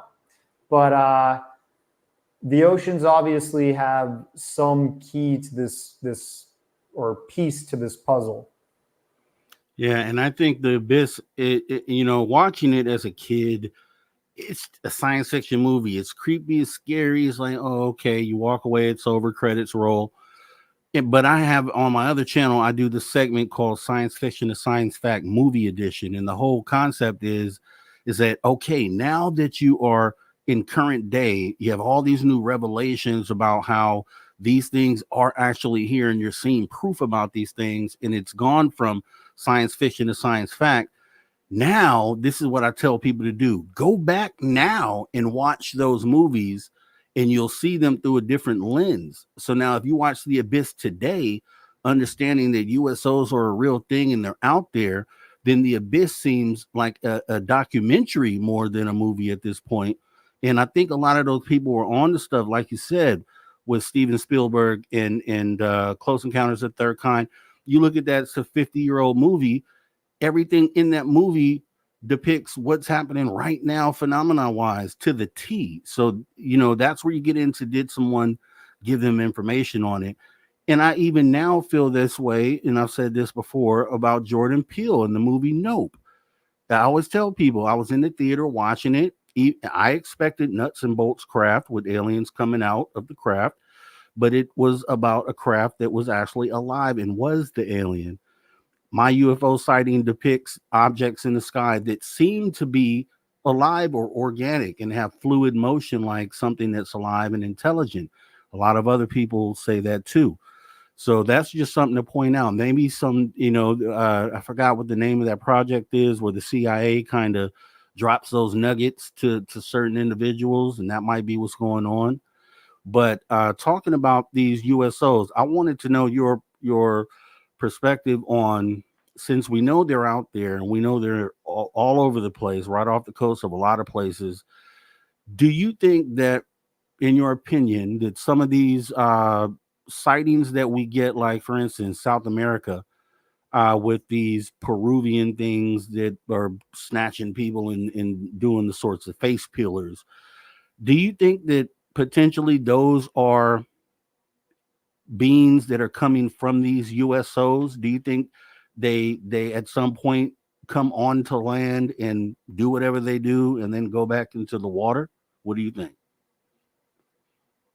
I'm sure. I'm sure the water. I'm sure up into space too. But I think one of the biggest reasons why this is such a tight-lipped thing is also because of what is happening with humans, or what are being done to humans. That's something that's not really talked about a lot. But there are many cases. I think one of the most famous is the Guarapingara case from Brazil, where that mutilated body was found. That, I mean, when I first saw it, I didn't know anything about it, and I had heard about the case. And this is when I was first, really into the subject, new into it and researching. And I already knew about cattle mutilations, and then all of a sudden I come across this, and I couldn't believe the similarities between the cattle mutilations damage to the bodies and the damage that was done to this individual. It was identical. I mean, literally identical. Everything that was described is exactly the same as how was described with these cattle mutilations. The only thing is that's the only documented case because it came out of a not third world country, but out of United States where it's not controlled. They just threw it out there with, the autopsy report and everything, even the photos, unblurred and everything. It was just raw. You could see everything that happened to this individual. But when you think about that, that kind of, you start to understand why certain factions or groups or whoever are pushing to keep it secret, because we're a very proud race. Nothing is above us. Nothing can do that to humans. We could kill every animal on this planet, but if you do it to one person, look what happens with shark attacks. If one tiger shark kills a swimmer, you know what they do? They kill every tiger shark for about a mile radius just to make sure they get the right one. Think about that. That's how we behave towards another creature that attacks and kills just one of us. But we freaking butcher animals left and right with no care in the world. So now imagine finding out that we are that cattle in a sense, or we're looked at in that same manner. We're not going to like that. People are not going to be cool with that. You know what I'm saying? So if there's some kind of an agreement with certain groups that have, for example, like the whole, what was it, that the president that supposedly made that agreement for technology and stuff like that? Yes. Was it Eisenhower? Was it? I It forgot. was either Eisenhower or Truman, one of the two. So, I mean, just think about it, like there's a documentary by Richard, I think it's Richard D. Hall, Silent Killers. You should watch that. That documentary was absolutely ridiculous because the information that was shared there was, it gives you a whole different perspective of the phenomenon. Yeah, it was Eisenhower, and actually, by coincidence, we're going to have his great granddaughter Laura Eisenhower on the show here on Sunday. So, kind of okay, I like that. So, people mutilation, right? I think that potentially is a thing. I saw the picture you're talking about, so that kind of goes into intent. So, Darcy, let me ask you this: Tom DeLonge, which sarcastically saying is Dave's favorite person, came out and said, I know a few years ago that they had this incident where these USOs were off the coast of Italy and there were houses catching on fire. They said they got on a helicopter, went out there to see what was going on, and the USO pops up out of the water, shoots the helicopter, and then goes back down into the water. If that's true, then that would show probably some sort of malevolent intent. What do you think about that? Do you think that's even real, what was said, or what's your opinion on that? The question being, is there hostilities between us and them? I mean, we certainly have been shooting at them, based on just the Battle of LA that happened back in the 1940s, where we unloaded shells into the sky over LA to try and take down this object. And it's been like that for decades. If they're not shooting back at us, I think there might be a problem there. But do I think that incident with Italy was a UFO that shot on the helicopter? I think the way that was reported was that a bird hit the propeller or something like that. So it kind of got debunked. I don't know if that was a cover story released to debunk it from the powers that be. But, you know, the same thing goes for Lou Elizondo.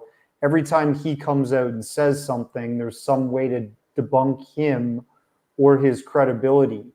And I think what he tries to talk about in his book, Imminent, is the fact that this has been a mainstream strategy from the Department of Defense and intelligence agencies to keep a lid on this subject for so long that you shouldn't be surprised that that's what their tactic is against him. You know, he says ATIP, I was in charge of that. Then they refute his claim. They say he never worked for the government. They wiped his email. They wiped all of his credibility, therefore.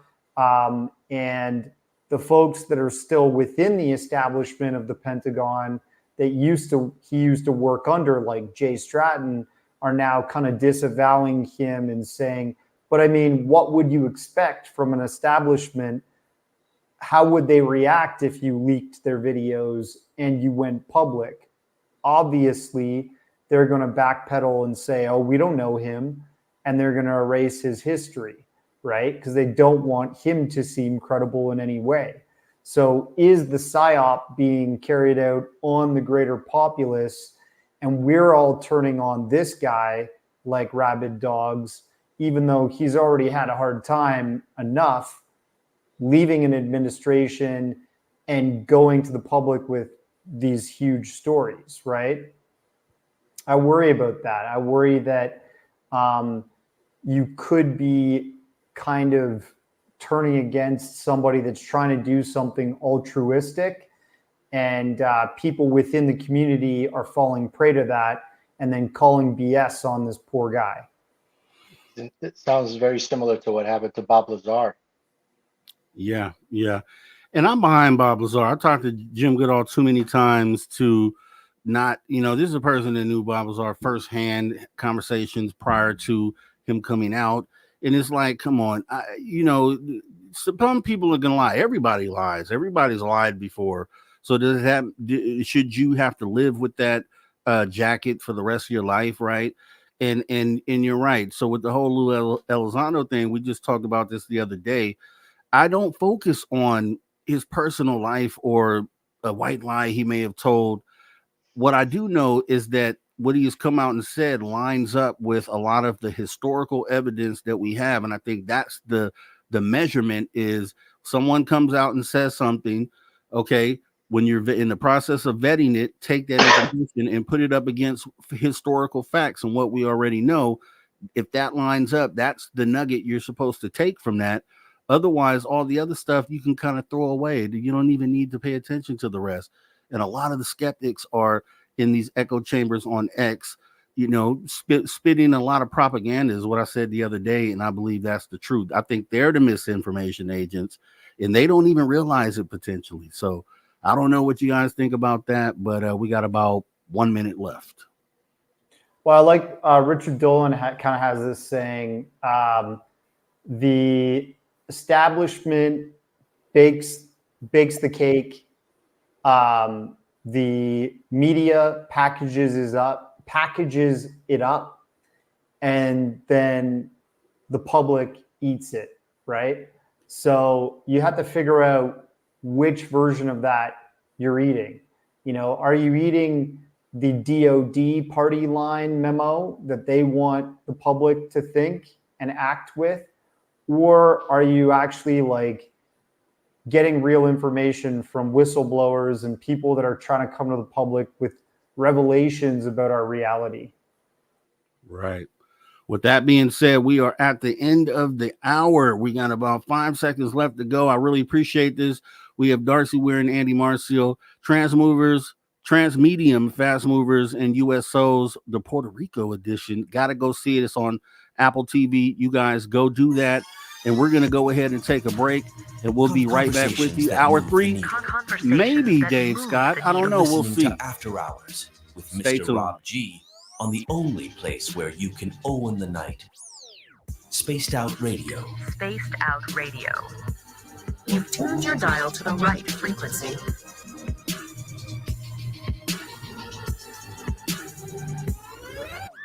All right, fellas, you guys have a great rest of your night. Got to run this commercial. Take care. You too, man. Thank you. You too. Thank you. All right, later. Good night, y'all. Good night.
Welcome back to Spaced Out Radio, After Hour Edition, hour number 3, to our YouTube audience and our podcast audience as we get ready to come back from radio in about 10 seconds here, guys.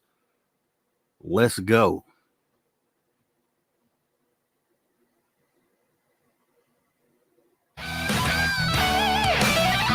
Welcome back to Spaced Out Radio, After Hour number 3. I'm your host, Mr. Rob G, filling in for Dave Scott.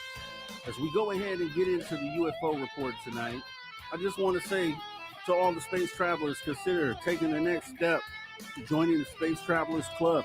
You can do so for as little as $5 by joining our Patreon. Consider becoming a member today as we go ahead and get ready to jump into the UFO report. And we have... Let's see. Let's get the music cued first. Last night we had Jax, who was not Brian Bowden, but tonight we're going to go ahead and make sure we get the right music playing for you guys as we go ahead and bring in. Ladies and gentlemen, can I please have your attention? Dave Scott. I've just been handed an urgent and horrifying news story. But I need all of you to stop what you're doing and listen.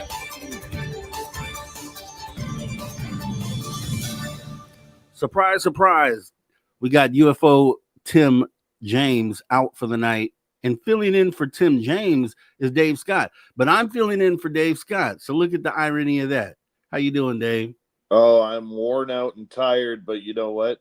We're having a good night tonight. And so for people who don't know, I also hold down a daytime job, and I had to go out of town for a couple of days, and Rob was gracious enough to co-host for me and do his thing and do it wonderfully as per usual. And I got home a little bit later this afternoon, and I called Rob up. I had all intentions of hosting the show tonight, and I was dead.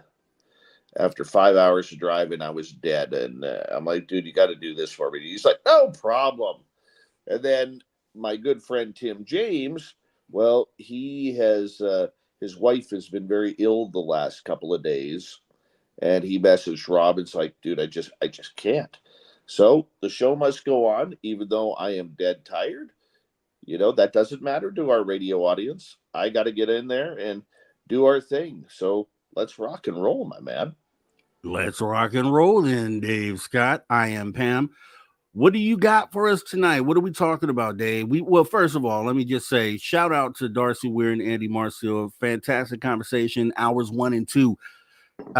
Transmedium Fastmovers and USOs. We were talking USOs all night, Dave. Those are great guys. Glad that I was able to speak to them this evening. But with that, pushing that aside, what are we getting into tonight? Well, you know what? We're going to start off with some news that happened a couple days ago where Donald Trump was interviewed by veteran podcaster Lex Friedman and was asked the UFO question on whether or not Trump, if elected, would issue a statement on UFOs and whether or not they exist. And, you know, love or hate Trump, don't care. I have no skin in the game being Canadian.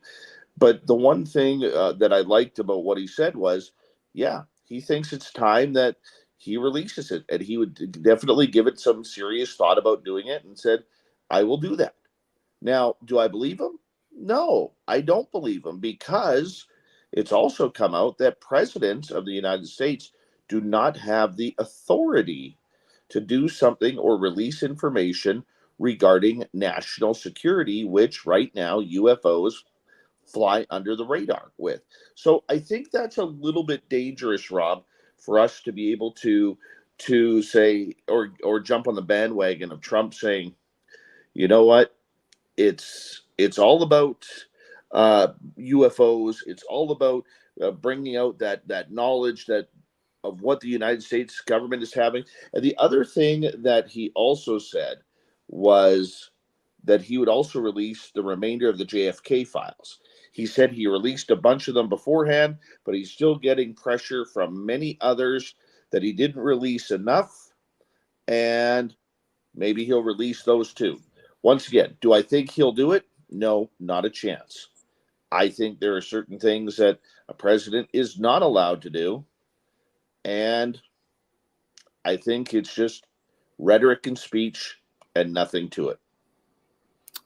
Yeah, you're right, Dave. And let me go and take a moment to toot my own horn. This is me tooting my own horn because a few weeks ago, I did a show where before I had Drew Banky as the guest. The show was UFOs and Politics was the title. And during that conversation, I said, okay, what if one of these presidential candidates went ahead and pulled the UFO card?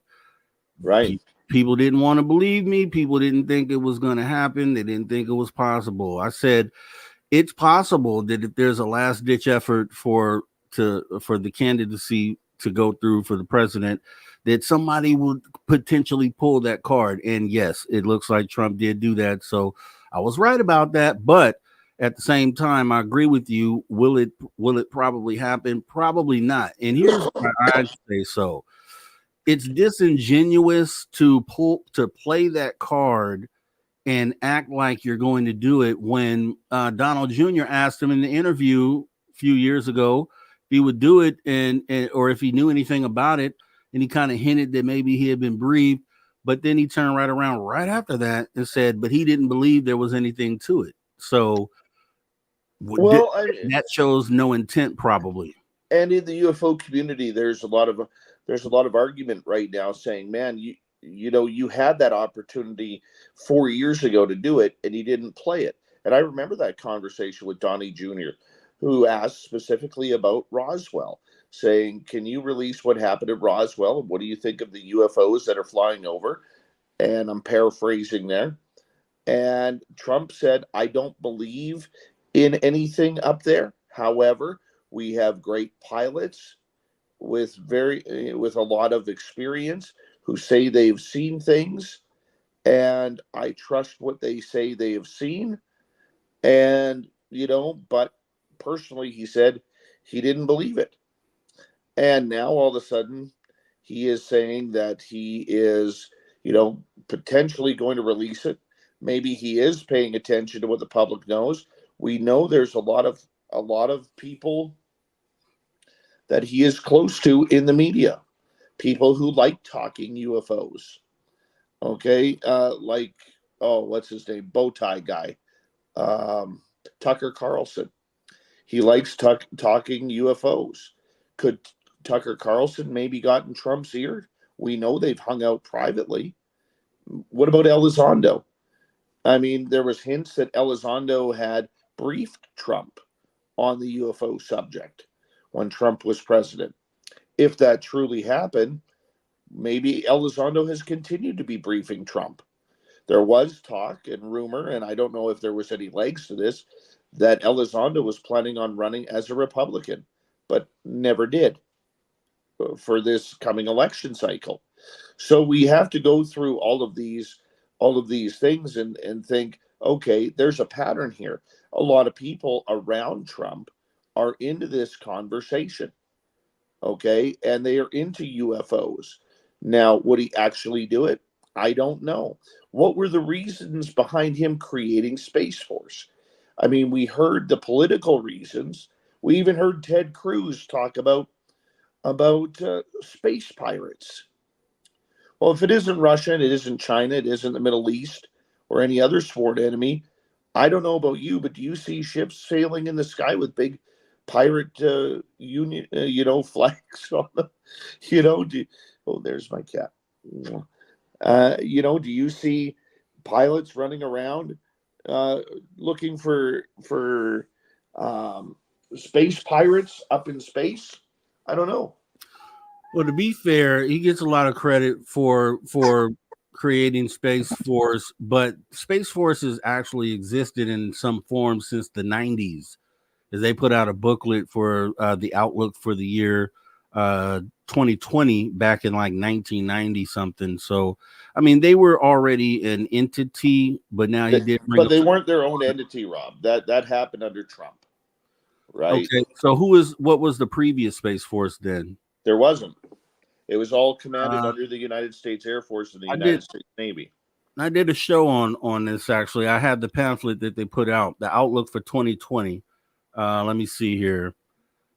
1986. DG says it. There definitely was, and I'll try to find it if I can during the show. If not, then we'll just move through it. But yeah, they did. They put out an outlook for 2020, and I read through the booklet, and it just had, it was like a 20-year forward outlook on the types of things that they wanted to do in space, and it covered things like nobody being able to claim things in space and things of that nature. I'm sure somebody.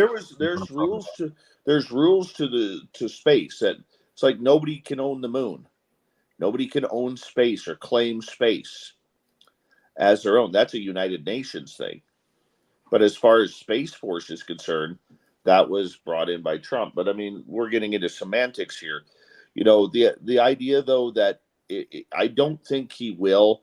I think he, as well as I do, he's very blustery. He says a lot of things out there. I don't think he's going to release any UFO files or anything like that.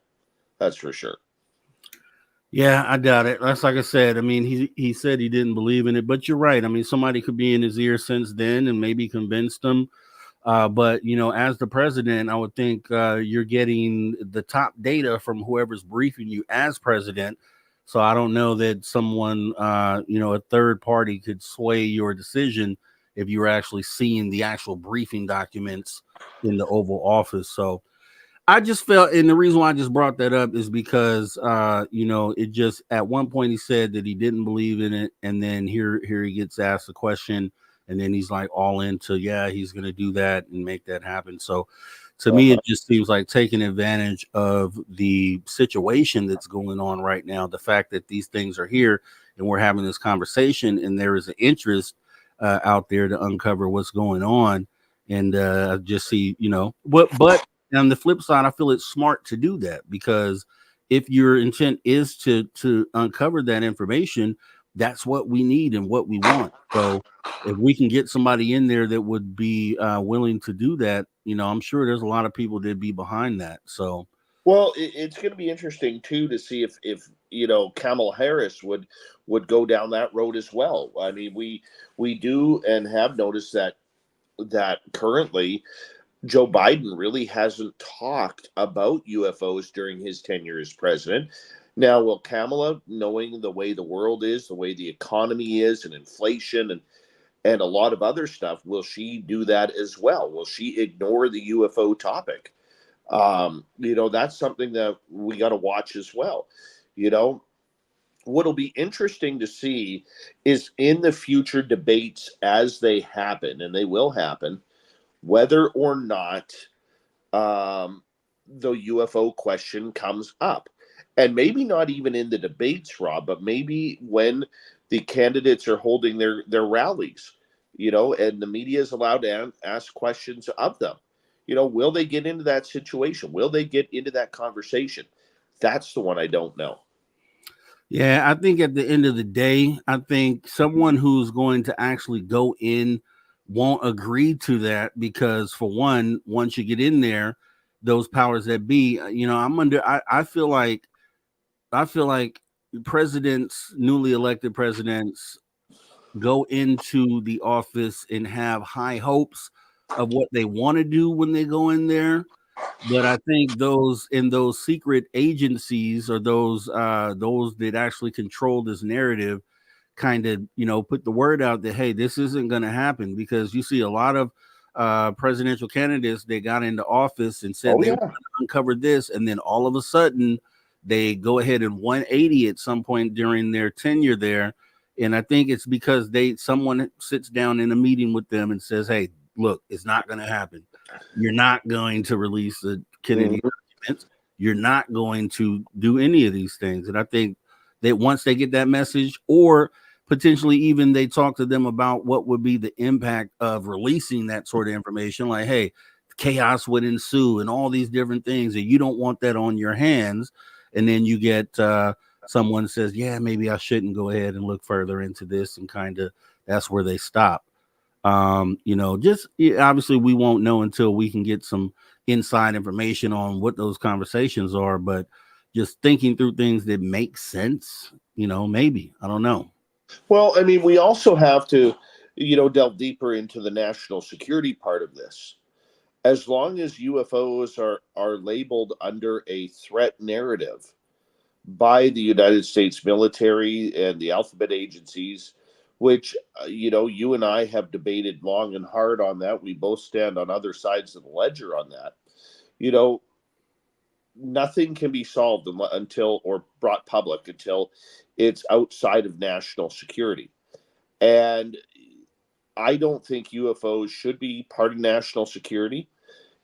I know why they are. It's because of the technology. And let's face it, whether you believe that they are a national security threat like you do, or whether they are not, which is me, they still feel that they are. And what happens when you have a threat narrative that is being played, that equals out to billions of dollars in budgets. Billions of dollars that the Boeings of the world, the Lockheed Skunk Works, the Raytheons, and all of the other companies that are out there that are alleged to be trying to reverse engineer spacecraft that have been found on crash retrievals and otherwise. That's a lot of money. That's a lot of, and the military industrial complex has a giant pull on the American economy. We have to remember that. And if UFOs are going to get a few more billions into the coffers of these companies and their stockholders, by God, they're going to do it, man. They're going to do it. Yeah, Dave. Yeah, you're right. I mean, this is where we sit on the opposite side, because the reason why I say that is I don't want there to be a threat there. I don't want there to be a threat there. I want to believe what most people say, that this is love and light, and this is where, but there, it just makes me think, okay, when we talk about national security threat, there are other things that are national security threats, which you could also look at as maybe not a threat, right? We got space rocks that fly through space that pass this planet. But every time one gets within 1 million miles of Earth, then it becomes a threat, which is rightly so. And because the reason being is that it has the ability to cause a certain level of human extinction. Same thing with nuclear weapons. Those nuclear weapons sit in missile silos. They're not a threat in the silos, but if they were to come out, then yes, there would be a threat there. And I think you should look at that the same way with these extraterrestrials, just being that we know they have way higher tech than us. If they wanted to, do they have the ability to inflict harm on human beings? Sure, but they haven't done it. But that doesn't mean that there isn't a threat there, right? And it's just about if the government has witnessed something along those lines. Maybe they, in observing these objects, they seen them exhibit some sort of force that would be a force that we couldn't handle, and they're like, okay, yeah, that could be a threat if they chose to do something. And if that's the case, then that technically makes them a national security threat.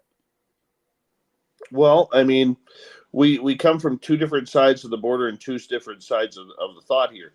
The Canadian government, which is very much tied to the United States government, Rob, has come out already stating that UFOs are not a threat. They're not, and there's no reason that they're not going to be a threat in Canada. And then you cross the 49th parallel and become a threat there. Now, we could, once again, we could debate semantics on that. I understand with what you're doing. I mean, hey, is it a threat when they can sneak into people's bedrooms and take people, or have people going after, chasing down cars and stalling out cars and people having missing time for 4.5 hours? Is that a threat? I wouldn't call that a threat. I think we throw around the term threat too loosely. What would I call it? I don't know. I wouldn't say it's an inconvenience, because I think that's downplaying it. But I wouldn't call it a threat as somebody who has been taken as well. But I would say that there is cause for concern, if we don't know who or why they are doing it.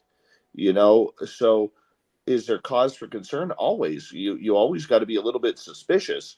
But, getting back to the bigger picture, these companies don't give a care about that. What they care about is the technology that they could potentially receive from these craft, whether it's flying at warp speed, whether it's time travel, whether it's being able in the blink of an eye to allow a human to make a 90-degree turn at 15,000 miles an hour and not have their body get ripped apart by the G-forces. I mean, this is all technology that they would love to have for future weaponry and future military aircraft. Will that happen? I don't know. But we always know that the military gets all the good toys first, and then over the decades, it trickles down to the rest of us. Yeah. I mean, you did at least admit that there's concern there.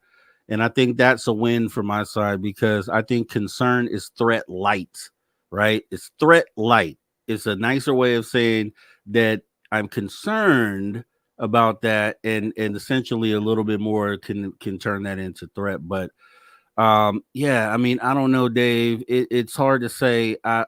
David Grush comes out and says that human beings have been killed at the hands of extraterrestrials and then also the government. So do you believe that statement? I'll be like everybody else. Where's the proof? I mean, if you're going to make that threat narrative statement that they are killing people, which I do believe some are. Okay, I don't believe all aliens are good, peace, love, and light. I don't believe that whatsoever. All you have to do is have a real heart-to-heart with somebody like R. Keith Andrews to actually who will be on the show on Friday, to talk about, that not all aliens are good. Not all of my experiences have been good. Other experiencers haven't been good. Okay, but I don't believe, and do I believe humans have been killed by them? Oh yeah, absolutely. But it's the same thing as life, my friend. If you have a bear maul you to death, you don't expect every bear to be labeled the same way. Or let's say a dog. I mean, look at a few years ago, a couple decades ago, when pit bulls got put fear in entire generations because a couple of bad owners allowed their dogs to go nuts. Okay, dude, and literally towns and cities were banning pit bulls because of one dog's actions. Is that fair? I don't think so. Yeah. German Shepherds have been on that list. Rottweilers have been on that list. Doberman Pinschers have been on that list. Alien Greys are now on that list. Reptilians are on that list. Okay, like we just can't prejudge. Do I think there's good ones here for the planet? Sure I do. Do I think they're all bad? No, I do not. But the threat narrative still brings a lot of money and a lot of zeros at the end of a 1 or a 2, Rob. And I think that's what we need to be watching. Yeah, I mean, when it comes to that argument, I just feel there's so many other things you could make a threat outside of pretending that extraterrestrials are a threat in order to raise the budget for the military. There's actual threats right here on the planet. Absolutely. Terrestrial things that they could focus on. So why go as far as going out to talk about aliens and then turning them into the threat if they really aren't a threat, right? You could pick any country out there and make just like WMD. Mm-hmm. So something simple as that could be what would constitute a threat to raise a budget. I think grabbing aliens would be a stretch. But what we're going to do is go ahead and get ready to jump into this break as we have Dave Scott joining us in place of Tim James. And then I'm in place replacing Dave Scott tonight. Amazing, crazy synchronicity. We're going to be talking about some more with the UFO report as we get ready to go to break and come right back. You guys don't go anywhere. Stay tuned.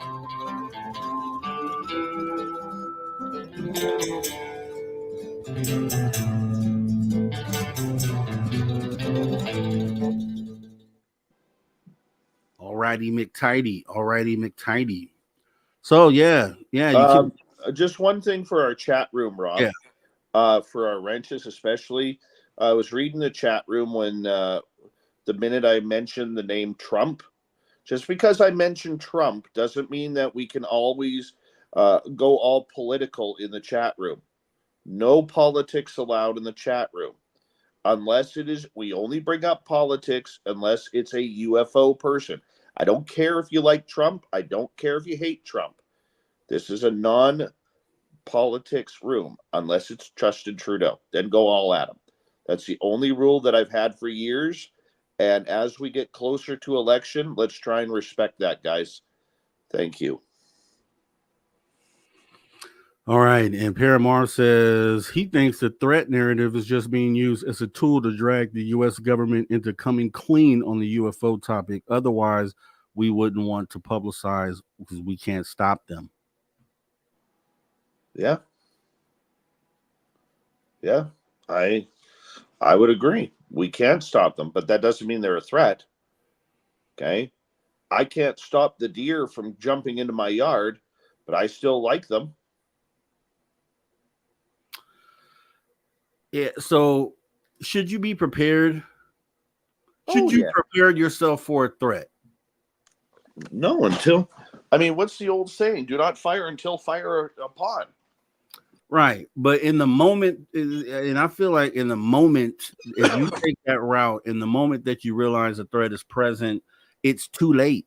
And then guess what you have to do? For the ones that are unprepared for the threat, you have to lean on those who were prepared for the threat. And then now you become a burden in a situation where you could have just prepared yourself from the beginning instead of just assuming that there is a threat.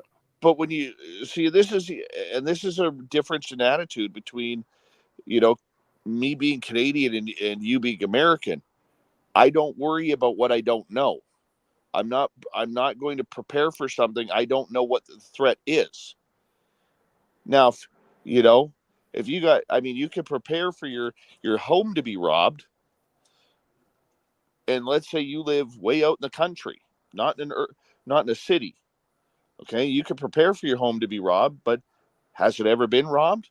Has there ever been burglars? Or you could see people coming up on your cameras wanting to do nefarious things. You're already prepared, and that's when you make it happen.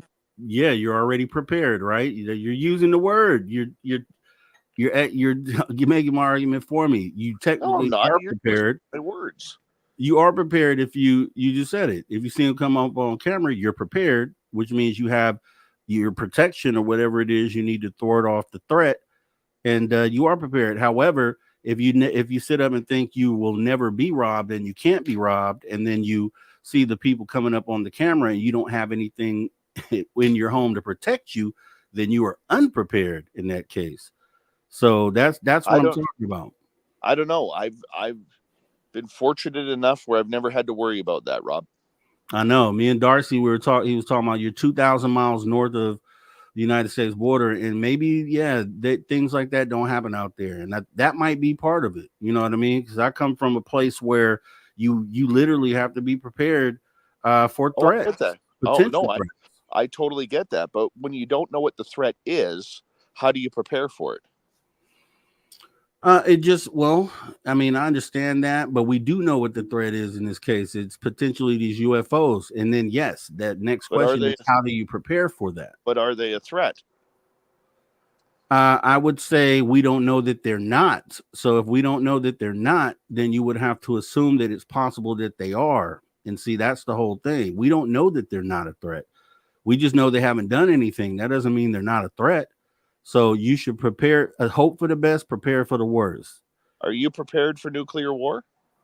I am actually. I have mapped out some cave systems and all sorts of things to go ahead and go to, because I can't build a bunker because I don't have a bunker.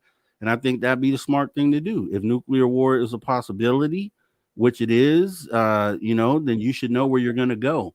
You should have, earthquake happens, right? You're not in an earthquake, but you are prepared to meet up with your family at a meeting spot, because it'd be silly not to do that. Because when the earthquake hits and you didn't talk it over with your family, then you don't know where to meet each other at.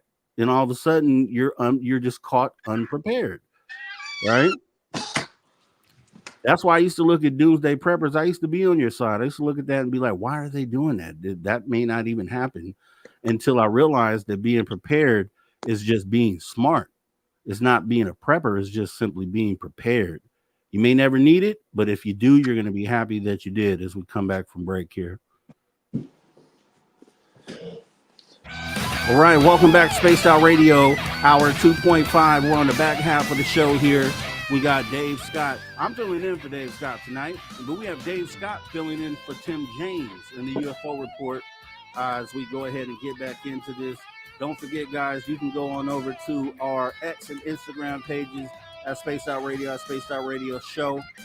Go ahead and give us a follow over there. We'd appreciate it as we jump right back into the show and finish this thing off. Dave, what are we getting into now? Well, you know what? I'm through 24 chapters now of Lou Elizondo's book, Imminent. And there's a few things in there that have made me scratch my head. Now, once again, I am a big supporter of this book. I have gone on the record numerous times saying that it's an op-ed. It's an autobiography of what he has gone through, and it's his side of the story. But we're still seeing a lot of things in there that are starting to make the UFO world, especially on X, wonder how straight up Elizondo has been. Sure, we have the crowd that is out there that is basically saying, well, he's brought nothing to the table. He's brought nothing new. He hasn't name dropped. There's no evidence. This book is bunk. I don't believe that for a second. That's not what an autobiography is all about. And when you're dealing with things that are this sensitive as a national security, you do have to abide by your NDAs. So I don't agree with the people who are out there basically saying, you know what, this book is garbage, all because he didn't name names or bring up projects or tell us where the crash retrieval sites were. Didn't have clearance for that. I'm okay with that.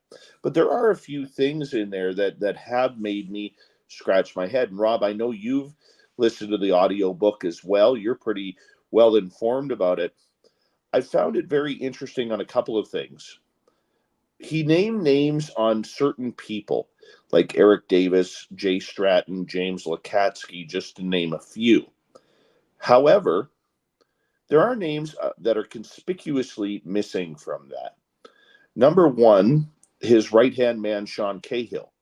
I'm very surprised that in the book he did not mention Cahill's name at all, especially when Cahill was, I believe, the chief warrant officer on the USS Princeton when they were picking up all of these Tic Tacs during the Nimitz incident.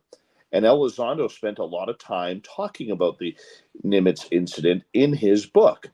And what really caught me off guard was Elizondo and Cahill are best friends. Now, I'm not trying to create drama here. Maybe Cahill said, hey, keep my name out of the book. It may be something that simple. But what doesn't make sense on that is that Cahill is very public about UFOs. He's gone on News Nation. He's been on other news shows talking about UFOs, never mind podcasts, YouTube channels, and other radio shows. He has done his publicity tour in backing as a UFO expert on what he saw being part of the Nimitz incident. And I found it very strange that his name was not brought up in the book. The other couple names that I felt were very interesting that were brought up, or not brought up, I should say, is Kevin Day. Kevin Day has been very public about being the radar operator who ordered David Fravor and Alex Dietrich to fly their FA-18 Super Hornets over towards the Tic Tacs to try and intercept them. That was not said whatsoever. Okay, he did not mention Kevin Day's name. I don't understand why he wouldn't if Day has already been public about it. Look, I understand, like, if you're writing an autobiography, Rob, and let's just say you and I have a story. Let's say you and I get abducted by aliens in Las Vegas, okay, during an SOR fan party. And you're like, look, man, I'm not saying this on SOR. I don't know what happened. I'm not comfortable with it. Dave, I know you're writing a book about your experiences. I really don't want you to mention my name in this. Okay. Then I keep it out. But if you all of a sudden, Rob, went public with it and you came on SOR and said, you know what? I had this happen. Dave and I, we decided during the fan party, we were driving out towards Area 51. We had this beam of light come over us. And the next thing we know, we got 4 hours of missing time. And all I can have recall was of a gray face, the face of a gray alien in my head. Okay. You've gone public with it. Why would I not mention your name in that experience? So I found it very curious. And if we're lucky enough to get Elizondo on this show, I am going to ask him that about Cahill, about Kevin Day, and the other one is Kit Green, the scientist. He used Kit Green's alias, but Kit Green has been very public about it too. So I'm not quite sure why. Maybe he didn't get permission from them, or maybe he didn't want to mention them to give them credit. I don't know what it is. The other thing that I found very interesting about Elizondo's book, well, I'll let you respond to that first, just to get your thoughts. Yeah, no, definitely. I would just look at it like you said. Potentially, he didn't get the clearance from those individuals to use the name, but he could have used pseudonyms, just like he did for Kit Green, right? He could have done that, or this is no shade at all, actually. But when the whole Nimitz thing came out, Sean Cahill was involved as far as the story being told, but on the big scale, he really didn't have a lot to do with the incident, really. So maybe that's just the reason why. It's just he wasn't like an integral part of retelling the story. As maybe he could be left out of the retelling, and you still get the same effect, because really the encounter by Fravor and Dietrich is really the part that everybody focuses on. Even though Kevin Day played a huge part in that, he's the radar operator. He spotted them before the incident. He tracked them. He did. He tracked them to where they were going. He's the one that said that they dropped from 80,000 feet down to sea level. And I do think that's an important part. So that part confuses me, why he wouldn't have used Kevin Day's name. But it could be simple as Kevin Day didn't want to be included in that, or maybe Kevin Day is working on a book and he wants to tell the story his way. Well, I mean, and you know what? You could be completely right, but what I'm doing is I'm just pointing out what I see on this. Mm-hmm. Yeah. We can only speculate. I did find it very interesting that he finally admitted that there were 2 crashes at Roswell. We've known that for years. I think it's funny that, there's well over 100 books from different authors that have been written on Roswell over the years. And none of them ever mentioned the second crash. We know there was a second crash. We know that the second crash happened at San Augustine. We know Stanton Friedman thought this was a wonderful case that he researched in his life. Okay, he believed that the 2 crashes that happened, they collided in midair. He felt it was due to the amount of radar that was over New Mexico at that time, as well as there was a lightning storm. Now, I have heard from other people who have been on the inside who believe that they were struck down by lightning as well. And that's what they feel caused the crashes. But the interesting part about Elizondo is he said there were 2 crashes, but 1 flew away. So did it fix itself and fly away, or is he not giving the same story about San Augustine? And that's one that I find I find very interesting. And there's plenty of evidence of a second crash that happened. Once again, Stanton Friedman looked into it. The late Art Campbell looked into it. I even interviewed a number of years ago one of the eyewitnesses to that case, a gentleman by the name of Gerald Anderson, who I believe is still alive, and I may try and get on the show again. So it's amazing to me how forgotten that second crash was, but Elizondo really confirming that there was actually a second crash at Roswell. We just don't know what happened to that secondary craft. Yeah. Like I said, there were definitely some extra things that he put in there, and that's why I say a lot of people like he's just retelling the story. Like, no, he retold the story with more detail, and he added a few tidbits in there as well, things that weren't previously said. As far as Roswell goes, there was a funny thing about that. Another thing that kind of backs up that story was if you've watched the David Altman was just on recently, casting producer for the Alien Encounters Fact or Fiction. And I watched that series, and there were, within the 7 episodes, without spoiling everything, there were 2 people on episode 1 and I think episode 7. 2 individuals, one guy in episode 1 had actually gone to the Roswell crash site to search for any crash material. And he took his metal detector out there and he uncovered this little crumpled up piece of metal, which he brought in. I guess they tested it. They found out that it was actually 99.9% aluminum, which you just don't find, just doesn't happen. It's in its natural form. And then they confirmed that ATIP in some of those investigations had pretty much uncovered the fact that most crash sites, they find 99.9% aluminum, pure aluminum. And then the episode 7, there was a gentleman that went to the crash site that George Knapp reported on that happened right on the Colorado River in the Grand Canyon area. And they had pulled out a huge piece of metal that they went ahead and tested. And it also came back as 99.9% pure aluminum. And so I think that's going to be some of, especially with Lou Elizondo coming out saying that this crash is truthful.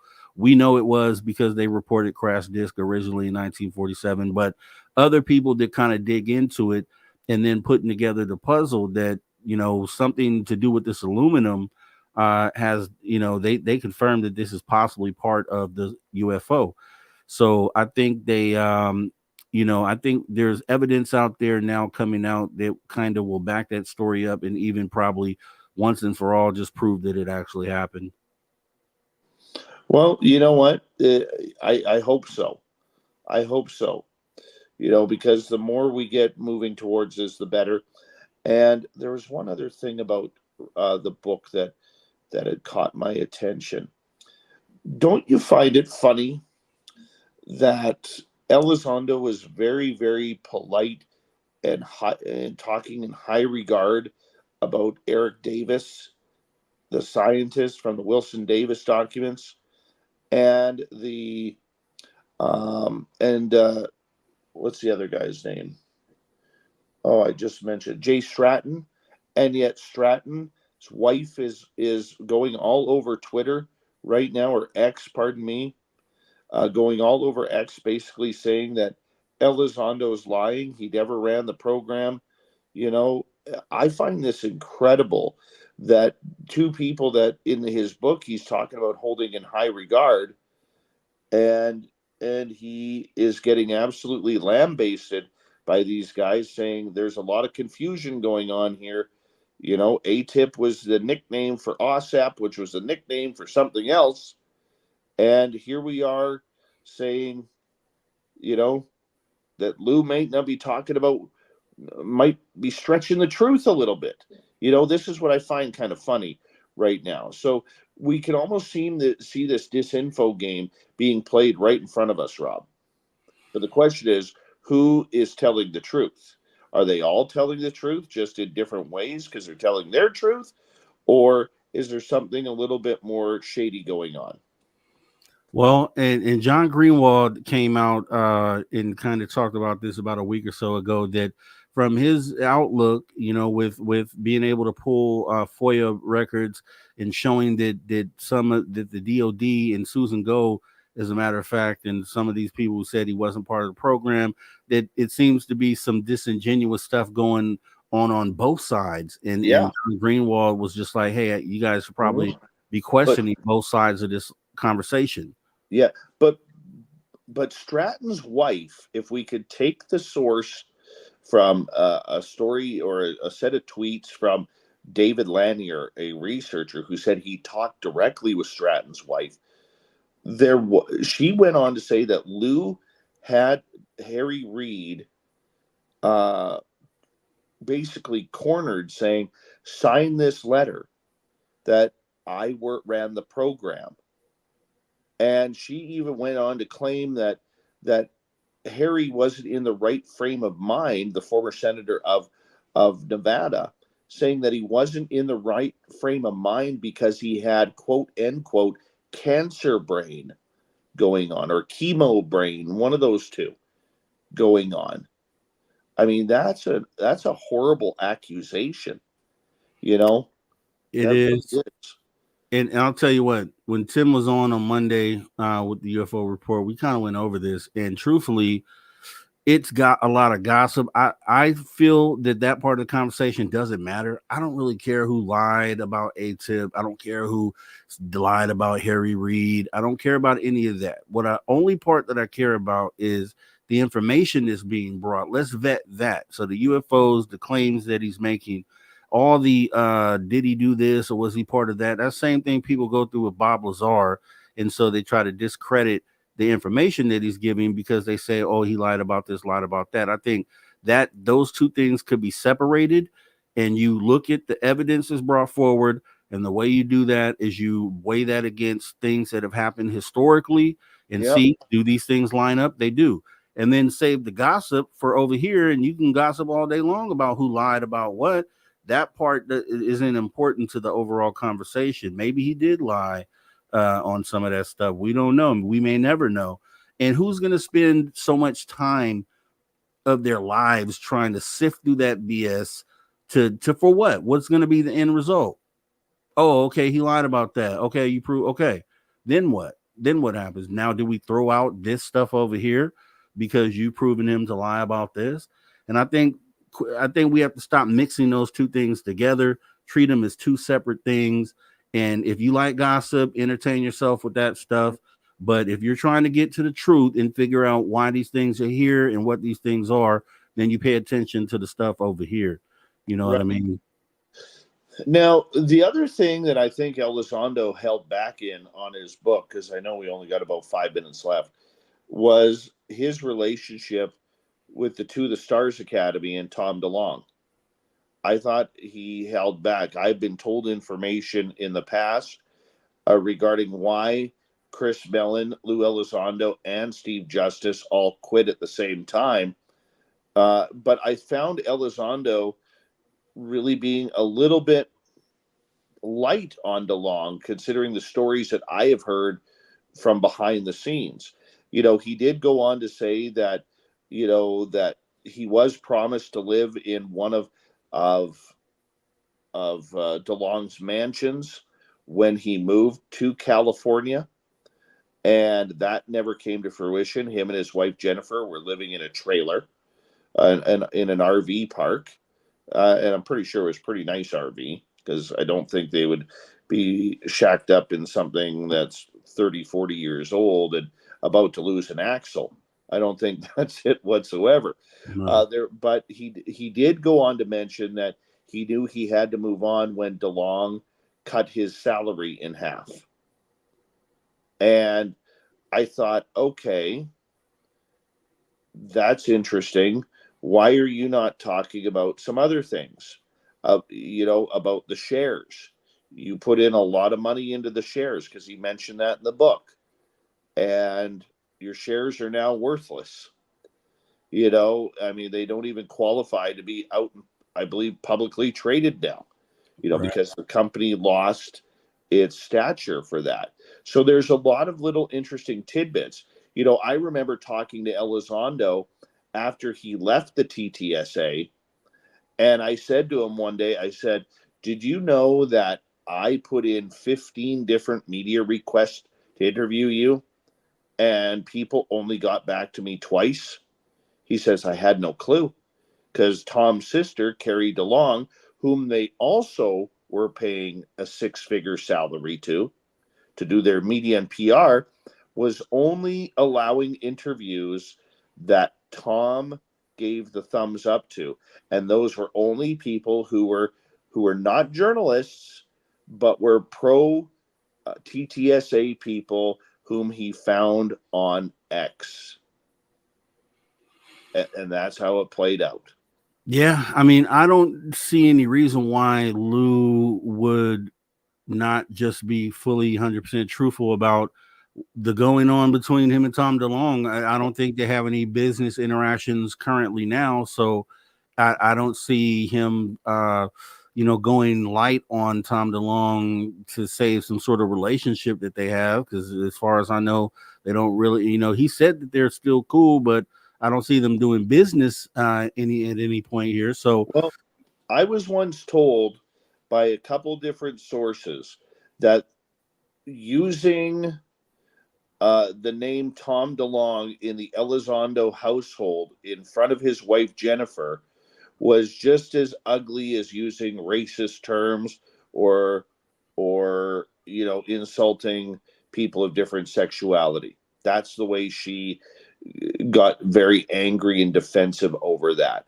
And when you combine that amount of hatred for a person because you believe they didn't treat you right, I thought he took it very easy on him. Now, hey, DeLonge may have paid him some money and said, hey, man, I owe you this. Let's patch it up and let's be friends again. That may have happened. We don't know. Elizondo hasn't said anything publicly because prior to the book, he's been silent for over 18 months. But what really happened there? People are still wondering, why did the TTSA collapse? After all the momentum they had, why did they collapse? And nobody seems to want to admit that it was DeLonge who caused the collapse. Once again, one of those things that you could care about or not care about. The movies that are based on a true story have parts that are made up in there, parts that may not be true, but they're based off of real events. And we watch them all the time and we enjoy them. So what makes this any different? Why are we don't nitpick those movies about what things that weren't true or not? We just watch it, enjoy the show, and then take what we can out of that. But we're at the end of the show, at the end of the hour. Thank you, Dave Scott, for coming in and filling in for Tim James, the UFO Report, guys. I also want to thank our super chatters. We had Deb from Sacramento with super chat, and I do appreciate that. We also want to thank this guy that you hear right here, Mr. Ron Bummerfoot Thal, the man who rocks us out each and every weekend, and even tonight, as he reminds us to never say never again. Because yes, phenomena is real. Anything and everything is possible. So show your love. Also, we want to thank our viewers online and listeners on terrestrial radio and digital platforms, when and wherever in the world you may be listening from. We appreciate you for tuning your frequency to Spaced Out Radio, where we do what we do best. And what's that, you ask, Dave Scott? What do we do best? We own the night. Remember, this show is copyrighted Spaced Out Radio and SOR Media Ventures Limited. It's been a pleasure serving you once again as your host. I'm Mr. Rob G. This is the After Hours Radio Show, filling in for Dave Scott. And to all you space travelers out there, it's not a goodbye nor a farewell. However, as we go off air for the night, we will see you next time. Take care.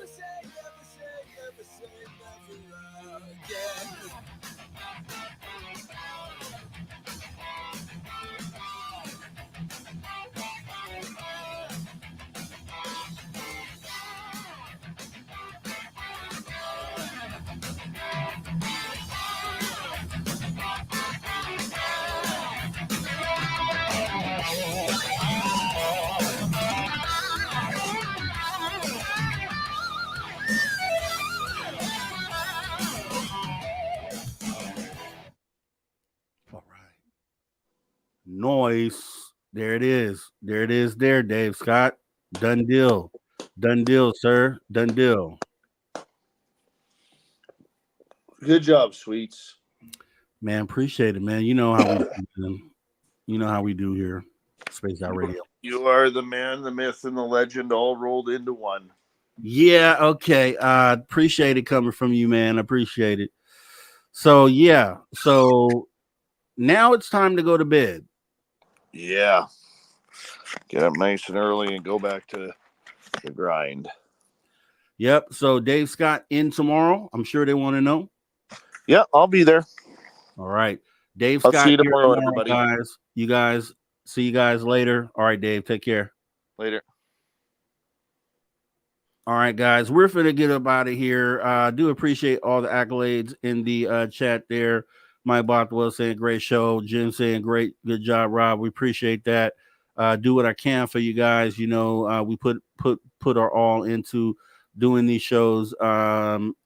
Also, Dark Starry Sky, Robbie, great host. Appreciate that. Just doing what I can. And yeah, definitely want to thank our guests for tonight, Darcy Weir and Andy Marcial. Great conversation. Was glad that I was able to speak to those guys. You guys got to go make sure you go check out the documentary. I'll probably be ordering that so I can watch it tomorrow. And yeah, you guys just be here tomorrow, 9 p.m. Pacific for Dave Scott. And I'm out of here. You guys have a great rest of your night. Rock out to the outro. Here we go.